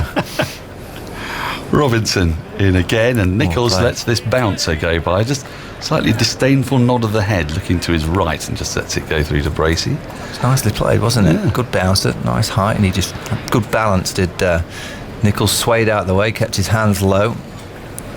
Do you know, there is a very good book written by Steve Canane, which is about Australian cricketers and the backyards that they used to play on and how it determined the way they played. So Neil Harvey was apparently exceptionally good against spin because he used to play his cricket as a kid in the street, and there used to be big divots and cracks on the street. As Robinson is in again, and Nichols lets this one go by, and it actually sort of moves away slightly, away to Bracey's left. He had to trot a bit to his left and collect the ball in front of first slip, and there's no run. And it was a fascinating book because it's a little bit like why Mornie Morkel does his circle, because there was a tree in his garden and he had to run round it. But you in the shower, I like this idea of Hoggy, and it's sort of just getting that drift and that angle, and then you would swap round the other way so you get both pavilion and nursery end, would you? Well, yeah. But if you survive 3 or 4 balls, you had a great average. Right. Robinson in. Nichols again lets it go by, and again not too far from the off stump, and this one coming back in with the angle, and once more there's no run, and the umpire's going to have a little look here because Robinson, by coming round the wicket, is just endangering that danger area, the red zone. Just the odd ball's kept a bit low. Yeah, it's a slowish wicket. It's been it's looked very nice for batting at this stage, but you just start looking at low balls now on day one. Potentially that could be something that could transcend later on into the game. And these footmarks might even bring Mitchell Santner into play. England don't have a spinner, of course. So Robinson's in again. That's quite a brisk ball outside the off stump, a bit too short. And again, Nichols is able to leave it. And again, there's just a bit of movement off the pitch. I don't know why I'm asking this question, but I'm going to anyway. It's in the shower. Were you draped in nothing but a towel? So tell me there was at least a towel. Well, sometimes not. Oh, crikey. When you're playing with No, you'd wear a pair of shorts or something. Shorts, you know, okay. Yeah. Yeah. Yeah, it depends. I mean, sometimes you'd have... It depends on if Hoggy wanted a wet pitch, you obviously wouldn't wear too much. No. Obviously, down the leg side, and a diving half stop by Bracey will prevent the ball running away down to the boundary. Root has to run round from first slip just to gather the ball, and they get through for what I think must have been signalled as a bye. 125 for 3 at the end of the over. 42 have been bowled. Conway 58. Nichols will keep strike after that bye. He has 5. And of course, Hoggy, being a bowler, would always want the pitch to do even more. So he would put lumps of soap Oh no! on and around the length. This is a treacherous environment you're playing in. You could survive 3 or 4 balls. You were great. Yeah. And you had a bat, not a stump. No, it was a stump. It's a stump. Yeah, right, yeah. crikey, Yeah, Moses. it's like the Bradman days. But you know, I saw Hoggy the other day. We played the Tavs played a game up at Oxford Down Cricket Club. He was there with his son Ernie, yeah. left armour. Yes. And do you know, he's got very similar mannerisms to his dad. He bowled a ball that beat the outside edge, and you know how Hoggy used to sort of trudge back like a kind of weary labourer. Yeah. And Ernie is already doing that, even though he's kind of slim, willowy young man. But he gets a lot of swing on it, does Ernie? Great. Hoggy was bowling off 2 paces and got larruped to all parts by the masked cricketer 11. It's not like that TV show, is it? Well, it was similar. It was a podcast, masked cricketer, which people would be introduced with a mask on, if you like. So first ball of a new over from Joe Root is clipped into the onside, fielded at short mid-wicket, and then thrown back to Root at the stumps. But Conway had not moved out of his ground. Yeah, they've got an orthodox slip and a leg slip. That little flick down the leg side, cover point on the boundary. Over attacking Joe Root.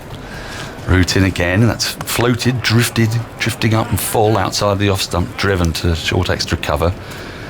And there's no run. This is the slight problem that England have got, not having a spinner. And they've just taken a 3rd wicket. They'd love to be able to attack as Root forces Nichols into his crease, and he just works this shorter ball into the onside. And they get through for another run. 126 for 3, Nichols to 6. Yeah, what you don't want to see now as a skipper is a ball rip past the outside edge. And you're the perfect person to make sure that doesn't happen, so you don't quite put as many revolutions on the ball. So just bowling sort of flat. Yeah, just straight out the front of the hand. Filthy flat. Told you all it wasn't going to spin. He has got that slip, he's got the leg slip. Conway tickles this ball back at a square on the onside. It was a full one on his pads, and he'll get a run for it again. This feels a little pedestrian when England have taken the wicket of Taylor. They've taken 2 wickets after lunch. They've just had drinks. They'd love to be able to attack, but they also need to give their seam bowlers a bit of rest and rotation. So Root, who's taken 37 wickets in his Test career, brings Nichols forward, and that's pushed back up the wicket, fielded by Root off his own bowling. Did Hoggy have his grill though? No, he didn't. In he talked a lot about it. He did say that Aggers needed to move on to stage 2 with the grill, as his next ball is a bump ball driven into the ground by Nichols, picked up by Root, waiting for it in his follow-through. End of Root's first over, just a couple of runs to it. 127 for 3, New Zealand 59 to Conway, 6 to Nichols. Yes, he said that, he mentioned that because Aggers loves his barbecue, and he's been given lots of instruction from Hoggy, but we've not really moved beyond grade 1, which is barbecuing a piece of chicken.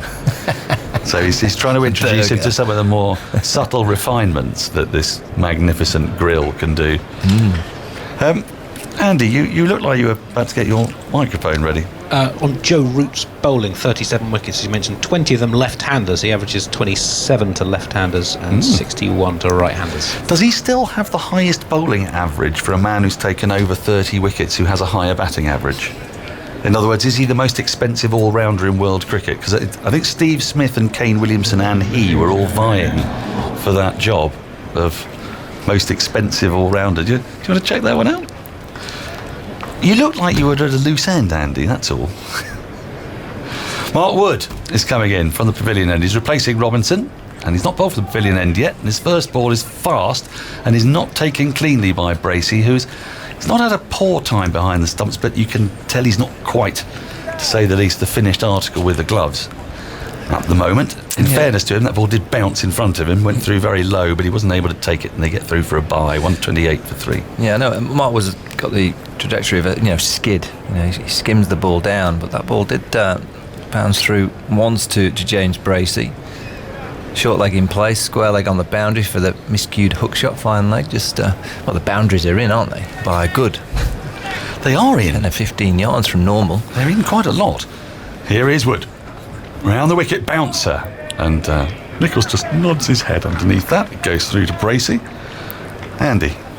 On the subject discussed a little while ago of wicket keepers who have kept wicket for England to the bowling of Broad and Anderson in tests, had a tweet come from James Philbrook pointing out that Paul Collingwood, as stand-in keeper when Matt Pryor was injured, took a catch off Jimmy Anderson against West Indies in 2009. So we can add him.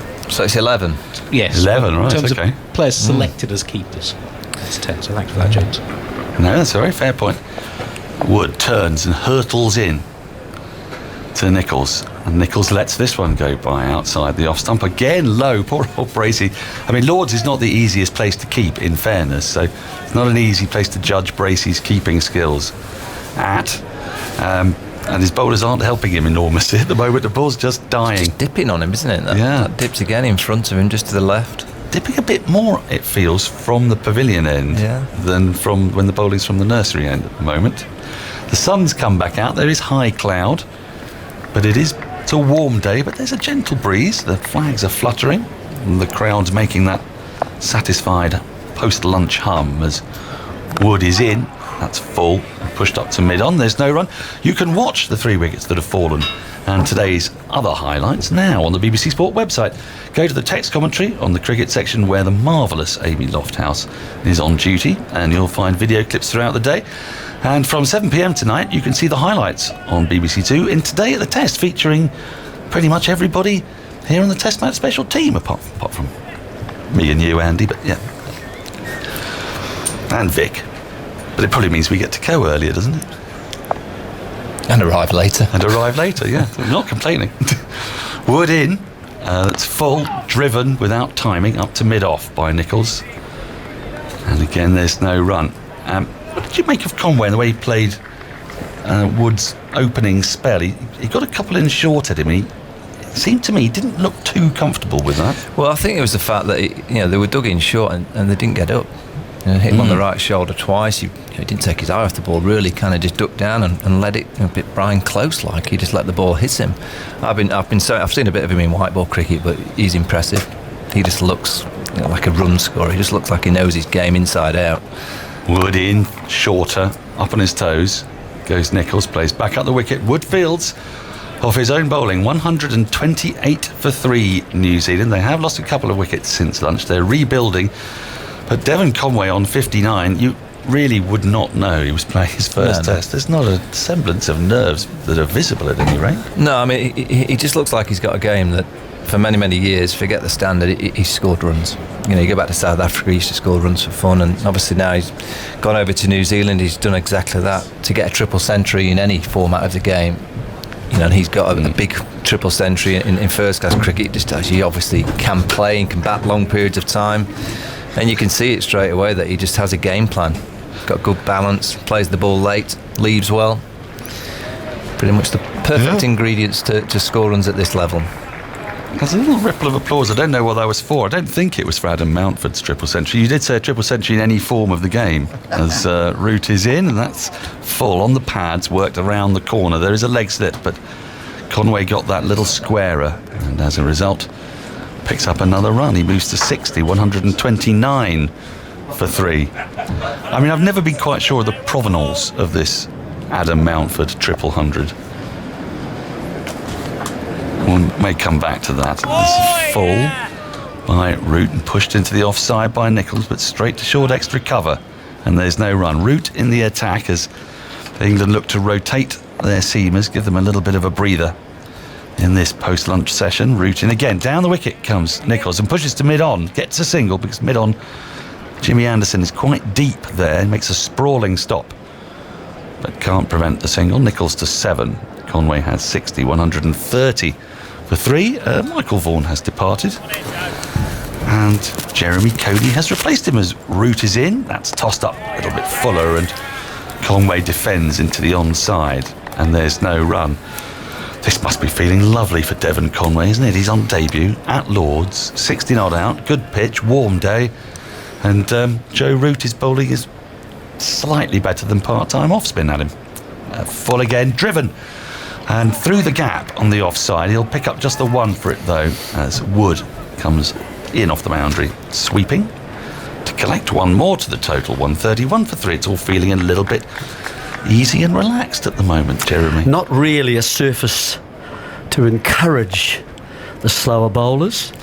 Doesn't seem that way. Root again, full on the pads, but this is expertly tucked into the onside this time, to the left of mid-wicket. And another single accrues, 4 singles easily taken off that over. And at the moment, England, having applied a bit of pressure by removing Ross Taylor, just haven't really been in a position then to back that up.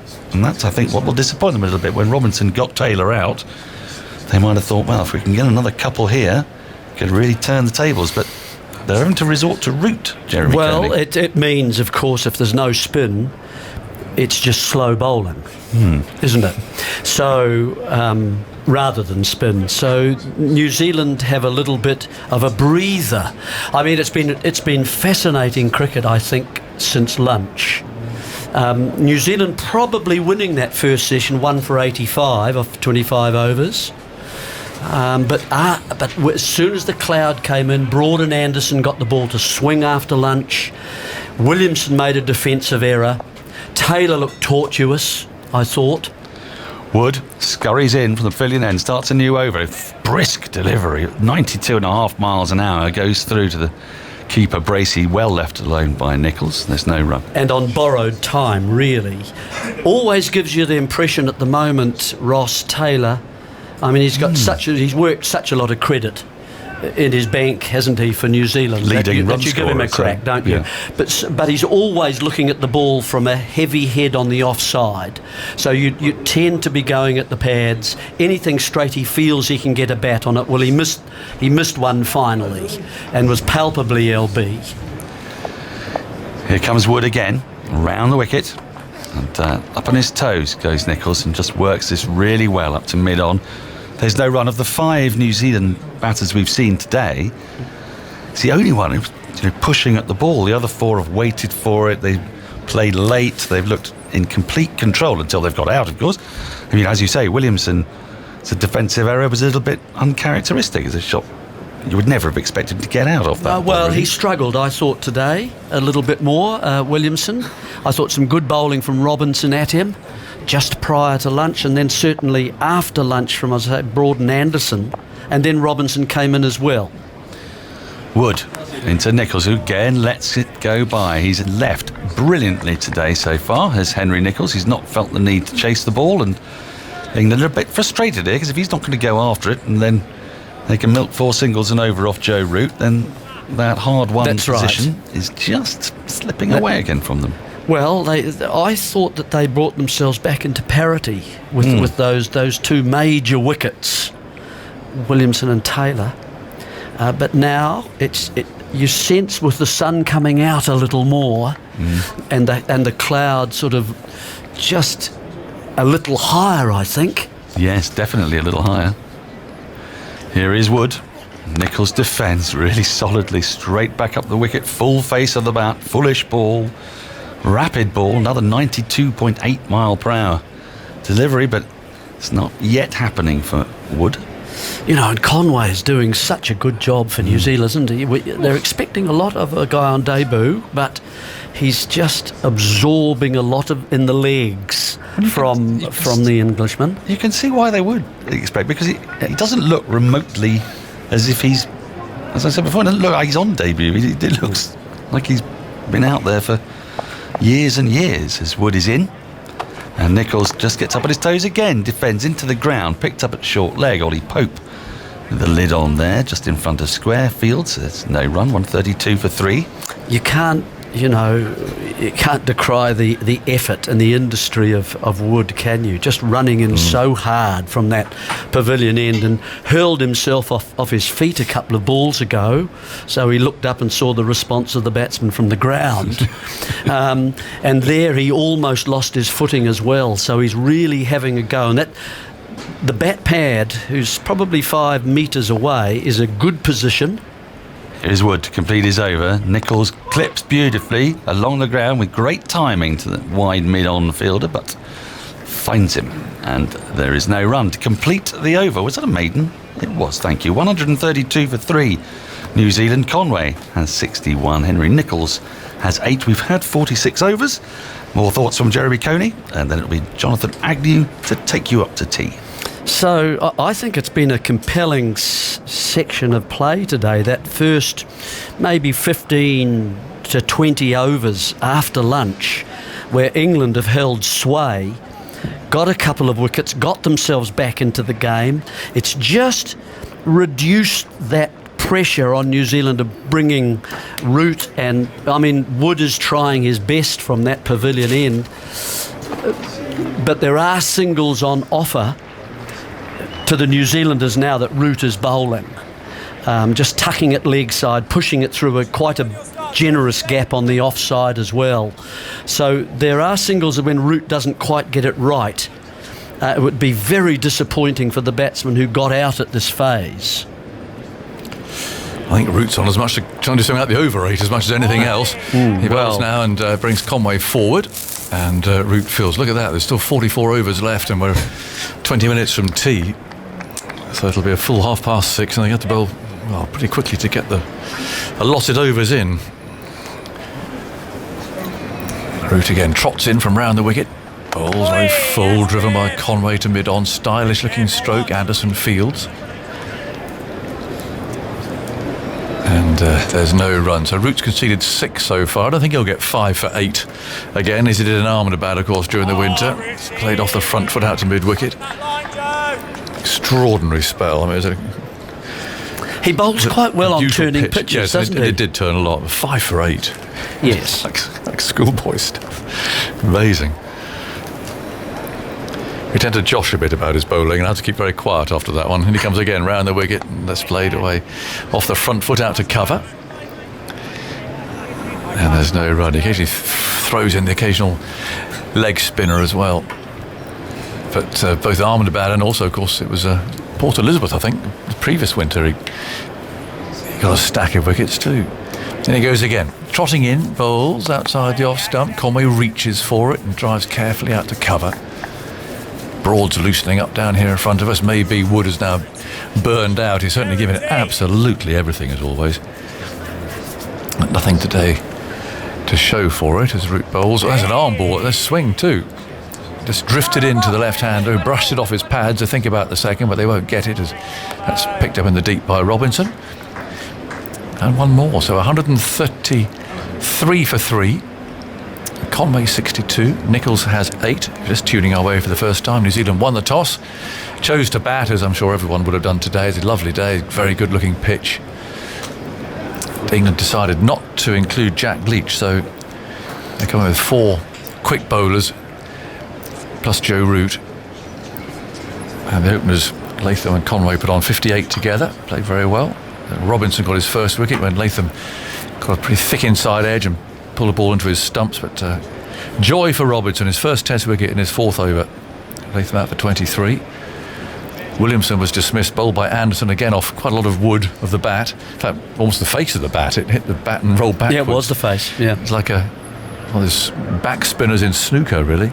Went into his stump, so he was bowled for 13. A good break through that. But, it was a while before England struck again. That time when Taylor played across his pad once too often, you could see England really trying to bowl for that. And it was Robinson who trapped him, LBW for 14. So 114 for 3. Now 133 for 3. Conway's become a little subdued, as it were. And it heavier going he did earlier on. And as expected, Broad is coming from the pavilion end. Lots of white of empty benches there. The members I was going to say spaced out, but that wouldn't be quite right. Here's Broad, and that's bowling full on the off stump, driven down to mid-off, and they take a single. Maybe spread out is a better expression for the MCC members, but you know what I mean. And all around the ground, 6,500 people enjoying the warmth and the sunshine, and first spectators in international cricket here at Lord's for 2 years. It's very easy to overlook the value of a crowd, isn't it? Oh, yeah. We felt it last year when there was just the artificial hum and just silence around everywhere, sort of a hollowy echo sound. Broad round the wicket, moves in and he bowls outside the off stump, and Nicholls ignores it. But just that sense of occasion, Yes. they add to the event, I think, is... I mean, imagine, and to the players imagine too. well, exactly. Yeah. Imagine that test match, the one-day final that we were here. Imagine that with no crowd. Which one was that one? You know the one that I'm talking about. But no crowd. Oh, absolutely. It's but a big and the energetic ambience crowd does lift. It lifts your performance. You get it extra overs out of you quick. Yeah, absolutely. Yeah. Broad again, carrying his shadow with him, moves in, bowls short of a length, and Nicholls stands up and pushes that down to backward point. You know, I mean, even if you're as a batsman, you're battling away perhaps. You play a nice cover drive through extra cover, silence. Yep. No acknowledgement of the struggle. It's absolutely true. It was like that when I played county cricket many times. Big ground emptier. No, but it is true. You hear the thud of a ball hitting a stand or something, hits a six or something. No, it was a strange summer, but it's so good. Just a third or a quarter of the full house here today, driven out to cover this one, but still the game feels alive. It feels like a live thing rather than just. Well, imagine, it's almost must be for the players. Yeah. Just like being in a net. Yeah, it's got life. It's breathing. You had crowds in New Zealand all the time this winter. Yeah, we've been very lucky. Yeah. Whether it's rugby or whether it's cricket, there's been big crowds. Distanced or just a little bit at the start, but not now. Broad round the wicket, moves in, bowls a bouncer. Haven't seen many of those from him today. Nicholls ducks underneath it. Bracey gathers. 134 for 3. T20 games and so on. They were, yes. Well attended. Well, we're still fingers crossed for a big crowd at Edgbaston next week. I think they're hoping for 17,000 there. Oh, okay. Yeah. That's not the 21st at that time, is it? Isn't that the time when everyone's it's a trial event. They're testing, bringing crowds back and how it works, the procedures and so on. So Edgbaston is an official trial. Broad round the wicket, bowls outside the off stump, and no stroke from Nicholls, gathered by Bracey, who picks up the helmet behind him. It's 134 for 3. Now, Alex Jensen has sent us an email. He said, I was lucky enough to be briefly taught English by Jeremy Coney. Kentigern College in Auckland 20 odd years ago. He was a great teacher, passion for the English language. Must admit that our favourite part of the class is when we managed to steer the conversation to cricket for extended periods of time. You were easily Weren't they clever? Weren't they clever? They knew, they played the game. Yeah. Oh dear. And they thought you didn't realise. Good on them. St Kentigern College. You used to do the same, didn't you? Well, I would never taught We had a maths teacher who liked climbing. We had him on the chalk ledge one day. Right. Route round the wicket, starts a new over. That's driven a little uppishly, but it goes for 4. Beautifully timed by Nicholls. Something that just to the onside of straight. So between Root and Anderson at mid-on, he doesn't bother chasing that. It's picked up by a ball boy down here. A nice shot. And what now, sir? What did you do then? Yes, absolutely. Yeah. Watching the hours of the yes, exactly. tick by. And anti-differentiation went to, was down the bottom of the mountain. And then bell goes and that's it. Yep. You've avoided double maths. Absolutely. Conway waits as Root bowls to him with a lower arm. He bowls that one sometimes. And it's played carefully into the covers. So anyway, you were apparently easily distracted. Oh, well. No, I didn't realise you were a teacher. It means so many things. Root round the wicket, steered away into the leg side, pick up one run. TV presenter, travel show. That's actually last summer. I went and did the grape harvest. That was interesting, quite good fun. Where driving was a that? bit of the harvester and the tractors. Ooh. Sounds great fun. Root bowls wide, quite flat. And a flat batted shot therefore from Nichols out towards the covers. Brings him one more run, 140 for 3. That was in Blenheim, in the top of the South Island, where of course most of the wine from New Zealand comes from. Marlborough Sound and all that. Marlborough, that's right. Beautiful part isn't of the world. It is root bowling wide outside the off stump. Mistimed this drive by Conway, but picks up one. Well, there's lots of. There are other producers, but probably the best known for us would be Cloudy Bay. It's from there, isn't it? Well, you stayed there, didn't you? Well, we did. It's a beautiful part of the world. We did the mail boat. You went out around the Sounds. Around the Sounds, delivering not just post, but groceries to people who live in extraordinary places, inaccessible. End of the jetty. One more out to cover. Yes, you'd pull up. And sometimes the recipients wouldn't be there. They'd be up a cliff, and there'd be sort of a lift system. And you'd drop them off their groceries and maybe a few bottles of beer and whatever it may be. And you see the ropes going up, and up they go, and we go chugging round to the next place. That's it. It's just the most beautiful place. Because a lot of those places, as you say, they're inaccessible. Yeah. And if you don't have a boat, you really need one. Yes. But some of them don't have road access either. So that's. I was considering trying to purchase a place, but I'm afraid. I thought you were living there. No, well, not in the Sounds. Right. I sold a place in the Sounds, but I wanted to now purchase one, and I'm afraid the prices were beyond me. Were they? Yes. I'd make a very timid little bid, and people would sweep past me. Not you, though, Jonathan. You, however. I would be up on the lift. I'd come and see you. I'd love to come and visit. Dolphins. Yes, oh yes. No, it's a magical part of the world. So you were there on the harvester? Yes. Wow. Broad round the wicket, moves in and bowls outside the off stump. Nichols plays no stroke, heading towards tea here, about 8 minutes to go. 12-hour shifts. Were they? 4 a.m. to 4 p.m. So how does a grape harvester work then, compared to a sort of with great harvester? Complexity? Is it? Because it actually shakes. It shakes the grapes off the vine. Does it? Yes, as you move along the row, and you, depending on the speed. And you sit it? Yes, you are. You're poised and suspended above it. Usually, some of them have you to the side of the actual sort of row that you're picking. Right.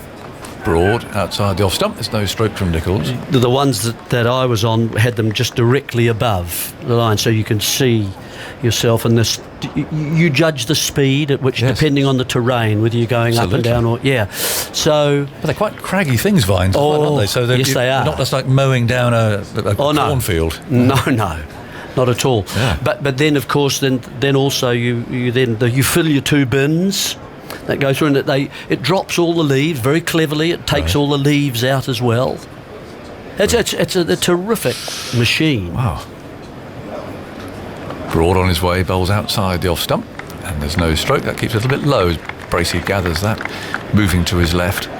And so you have your bins, and you just they fill. You drop them off then to a tractor on what they call the headland at the end of the row, and they chug behind them a thing called a gondola, which is a V-shaped sort of thing, and they deposit up to 10 tonnes of grapes into that, and then you take those 10 tonnes of grapes and you put it in the truck, and away it goes and takes it to the vineyard where they press it and so on. Broad bowls short. Nichols wasn't going to play that for a moment. He was going to sway out of the way, but then ended up prodding it away defensively for Broad to field off his own bowling. 142 for 3. Well, that's a big responsibility. That's someone's livelihood there. They let you loose for Oh yes, you know that too. I'm sure you do. They're usually wandering around. Don't you miss too many? Don't you miss too many grapes? No. Do you try the old grape? And do it taste like? Of course you do. Grapes, every time. Normal grapes. Every time. You go out and you see. Oh no, that's a bit. The Brix level's a bit low there. Oh. The sugar, and the sugar content. Not like to pick them between 21 and 22. Brix level.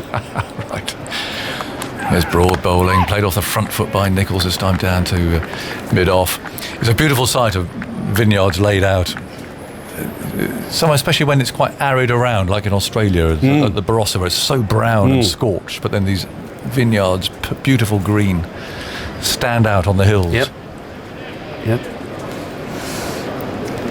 Farmers don't like it so much in New Zealand because they're usually in New Zealand on very fertile ground. They're using the wrong kind of ground. We should have sheep and cattle. You've got plenty of sheep, I thought. Well, Here comes Broad, bowls round the wicket. Oh, he feels for this. Beaten definitely there. Broad almost taking his first wicket of the day. But, well, you know, in cricket it's all about fractions of millimetres, and that was just away from that outside edge. So Nicholls survives, but he was lured into the shot. Yes, the slope just helping just a tad. Broad bowls nicely, and there is still some movement there, isn't there? That just enough away, a hint. He'd have liked less, actually, wouldn't he? Yes. But 142 for 3, what's that? 50 overs, and it's still just nibbling. Yeah. Well, you weren't here for our May, but I mean, it was so much rain fell that there must be some moisture around, even with the drainage system here that we talk about a lot, and the way that does suck a lot of the moisture out of the square. But I noticed one or two times the fielders have sprawled on the ground. They've left some divots behind, and that must be some moisture still in the pitch. Root's continuing. This is 5th over. He bowls from round the wicket, and Conway plays this first ball out to mid-wicket. And there's no run. We've got 5 minutes to go till tea, so maybe one more over after this. So we're talking to Guy Lavender, who's the Chief Executive of MCC, during the tea break. There's a sweep, or rather a swing and a sweep. A howled appeal there from Root and from Bracey, but that was going down the leg side. So about what's happening with Lords, really, and how they're dealing with this game, because there certainly were this morning some tickets available. Here's Root driving out to Broad, who dives there at mid-off. Good effort, that. And he'll take just one run. 143 for 3. As Root again, round the wicket, moves in, bowls, and it didn't turn. That was the trouble there for Root, because it skidded on to miss the leg stump. But again, it hit him flush on the pad. It's beaten for length there. I think it's a bit flatter, a bit quicker. Wonder if it's worth bringing the man in from square there, because he's encouraged to play that, isn't he? If the gap is there more, and play across the line a bit. Root again, this time is carefully forward and quite wise. I think Nicholls is playing back to the England captain. 143 for 3, but certainly this morning there were some tickets around. Online, weren't there? Online. Yes. So we'll get an update on that, because there's a chance, if you want to come, you might be able to, as Nicholls driving, clipping it away to mid-on. But nicely stopped there by Anderson. And so there's no run. Good over from Root. Some applause there rings out around the ground. 143 for 3. This will be the last over before tea, with Broad marching up, England's new vice-captain, to deliver his hat to umpire Goff down at the far end. But exciting, isn't it? Get the chance to come. I mean, I think there was some uncertainty today about how many could come and who would be coming, which is why they didn't quite. Certainly hadn't this morning reached the allocation of what they were allowed to have. And is that the case on other days as well? We'll find out. Okay. So for anyone that's got any thoughts possibly of coming over the next 4 days, I know 1 or 2 days are sold out, but we'll find out. We'll get some details, and you've got to book them online. So in the meantime, you could sneak online now quickly and have a quick look. But there certainly were some. 143 for 3. Conway on strike on 70. His first Test match. He's 70 not out, and Broad comes in, bowls to him, and he's forward there. Not quite the big stride that we saw earlier in the day. And the other thing, really, is it's actually a good game, because the bowlers are always in it as well. There's enough nibble, I think, around that you've always got a chance. If you get it right at your end, there's a chance of taking a wicket. I mean, here we are, there are still 3 slips, in the 52nd over. So they're just signs to say that the captain thinks that an edge is possible at even this stage of the ball. 143 for 3. Broad again. Down go those slips, and he bowls Conway's forward. Broad stops that in the follow through. It's interesting looking at the slips. They're on quite a sharp angle there, aren't they? Suggesting the pitch is slow. If you look where the third slip is, it's quite an acute angle. Crawford actually had one. Crawley, yeah. Crawley, sorry. Yeah, Crawley. That's well in front. He's well in front of the other two, but a big drive it was earlier this morning from the edge of the bat of Conway didn't even look like reaching him. So again, the May rain perhaps accounting for that, but it's certainly played very well so far, this pitch. The sun's behind some cloud now, which has increased over the last half hour or so, and these neon advertising signs, I think are new to Lords, this variety anyway, showing very brightly at the moment as Broad's on his way again and bowls short, and that's pulled away by Conway. He'll get one run. Out to Ollie Pope, who's out on the deep square leg boundary. One more to New Zealand, 144 for 3. Certainly doesn't look as though it's a fast pitch, does it? No. There's not that carry you were talking about a moment ago, and even there, that stroke, Conway had to just wait and hold the shot to get it out just in front of square. It's not coming on. It's not easy to, unless the ball is really over-pitched. None of the batsmen have really looked comfortable.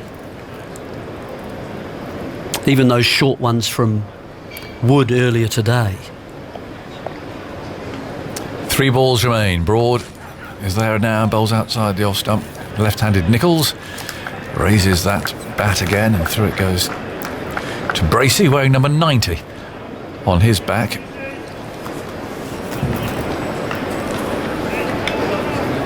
If you're offended by the numbers on the back of the shirts or not, Jeremy, I like them. Makes identification much easier. Don't mind the numbers. I'm not that keen on the very bold front of the shirt sponsors. Oh yes. I don't mind it on the side, on the arm and that sort of thing, but I just think it's just overdone really. Yeah.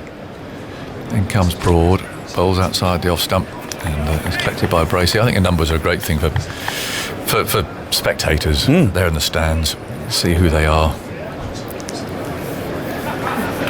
Some names work, some are too long, they look a bit cramped on there to get too close together, but Root's okay, you can make that one out. But the numbers really, I think, have made a big difference. Do they still produce the scorecards?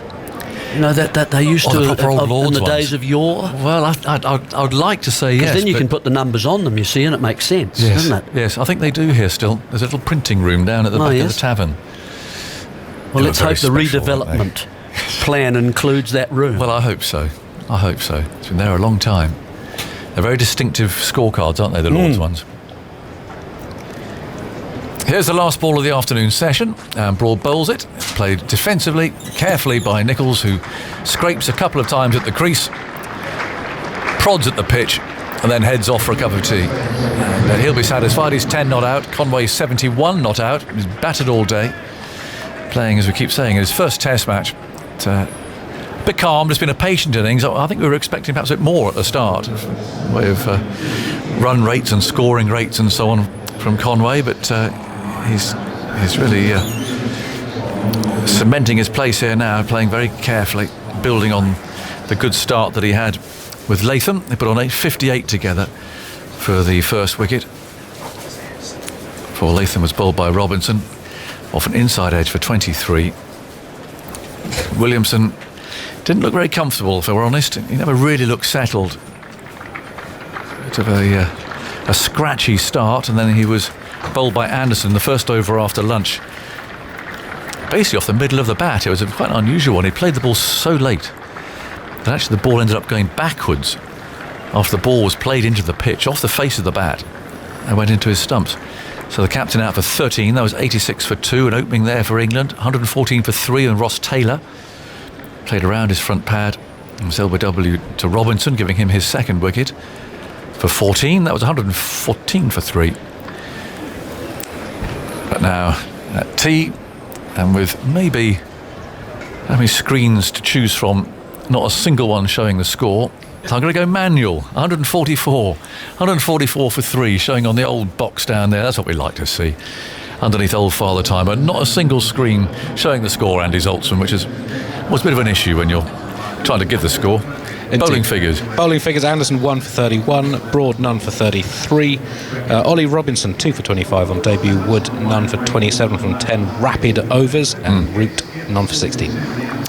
Thank you very much. And overs remaining 38 hypothetically. That's a lot. You've got to be careful. It's I suppose a potential price that you pay when you play 4 quick bowlers. But anyway, yep, they'll be keeping an eye on that, that's for sure. And batting to come for New Zealand, or BJ Watling is due to come in next, and Colin de Grandon, Mitchell Santner, they all bat. Carl Jamieson too. Southey plays lots of shots, and Neil Wagner due to come in down at number 11. So still plenty of batting to come for New Zealand, and they'll be back out again in just about 17 or 18 minutes from now.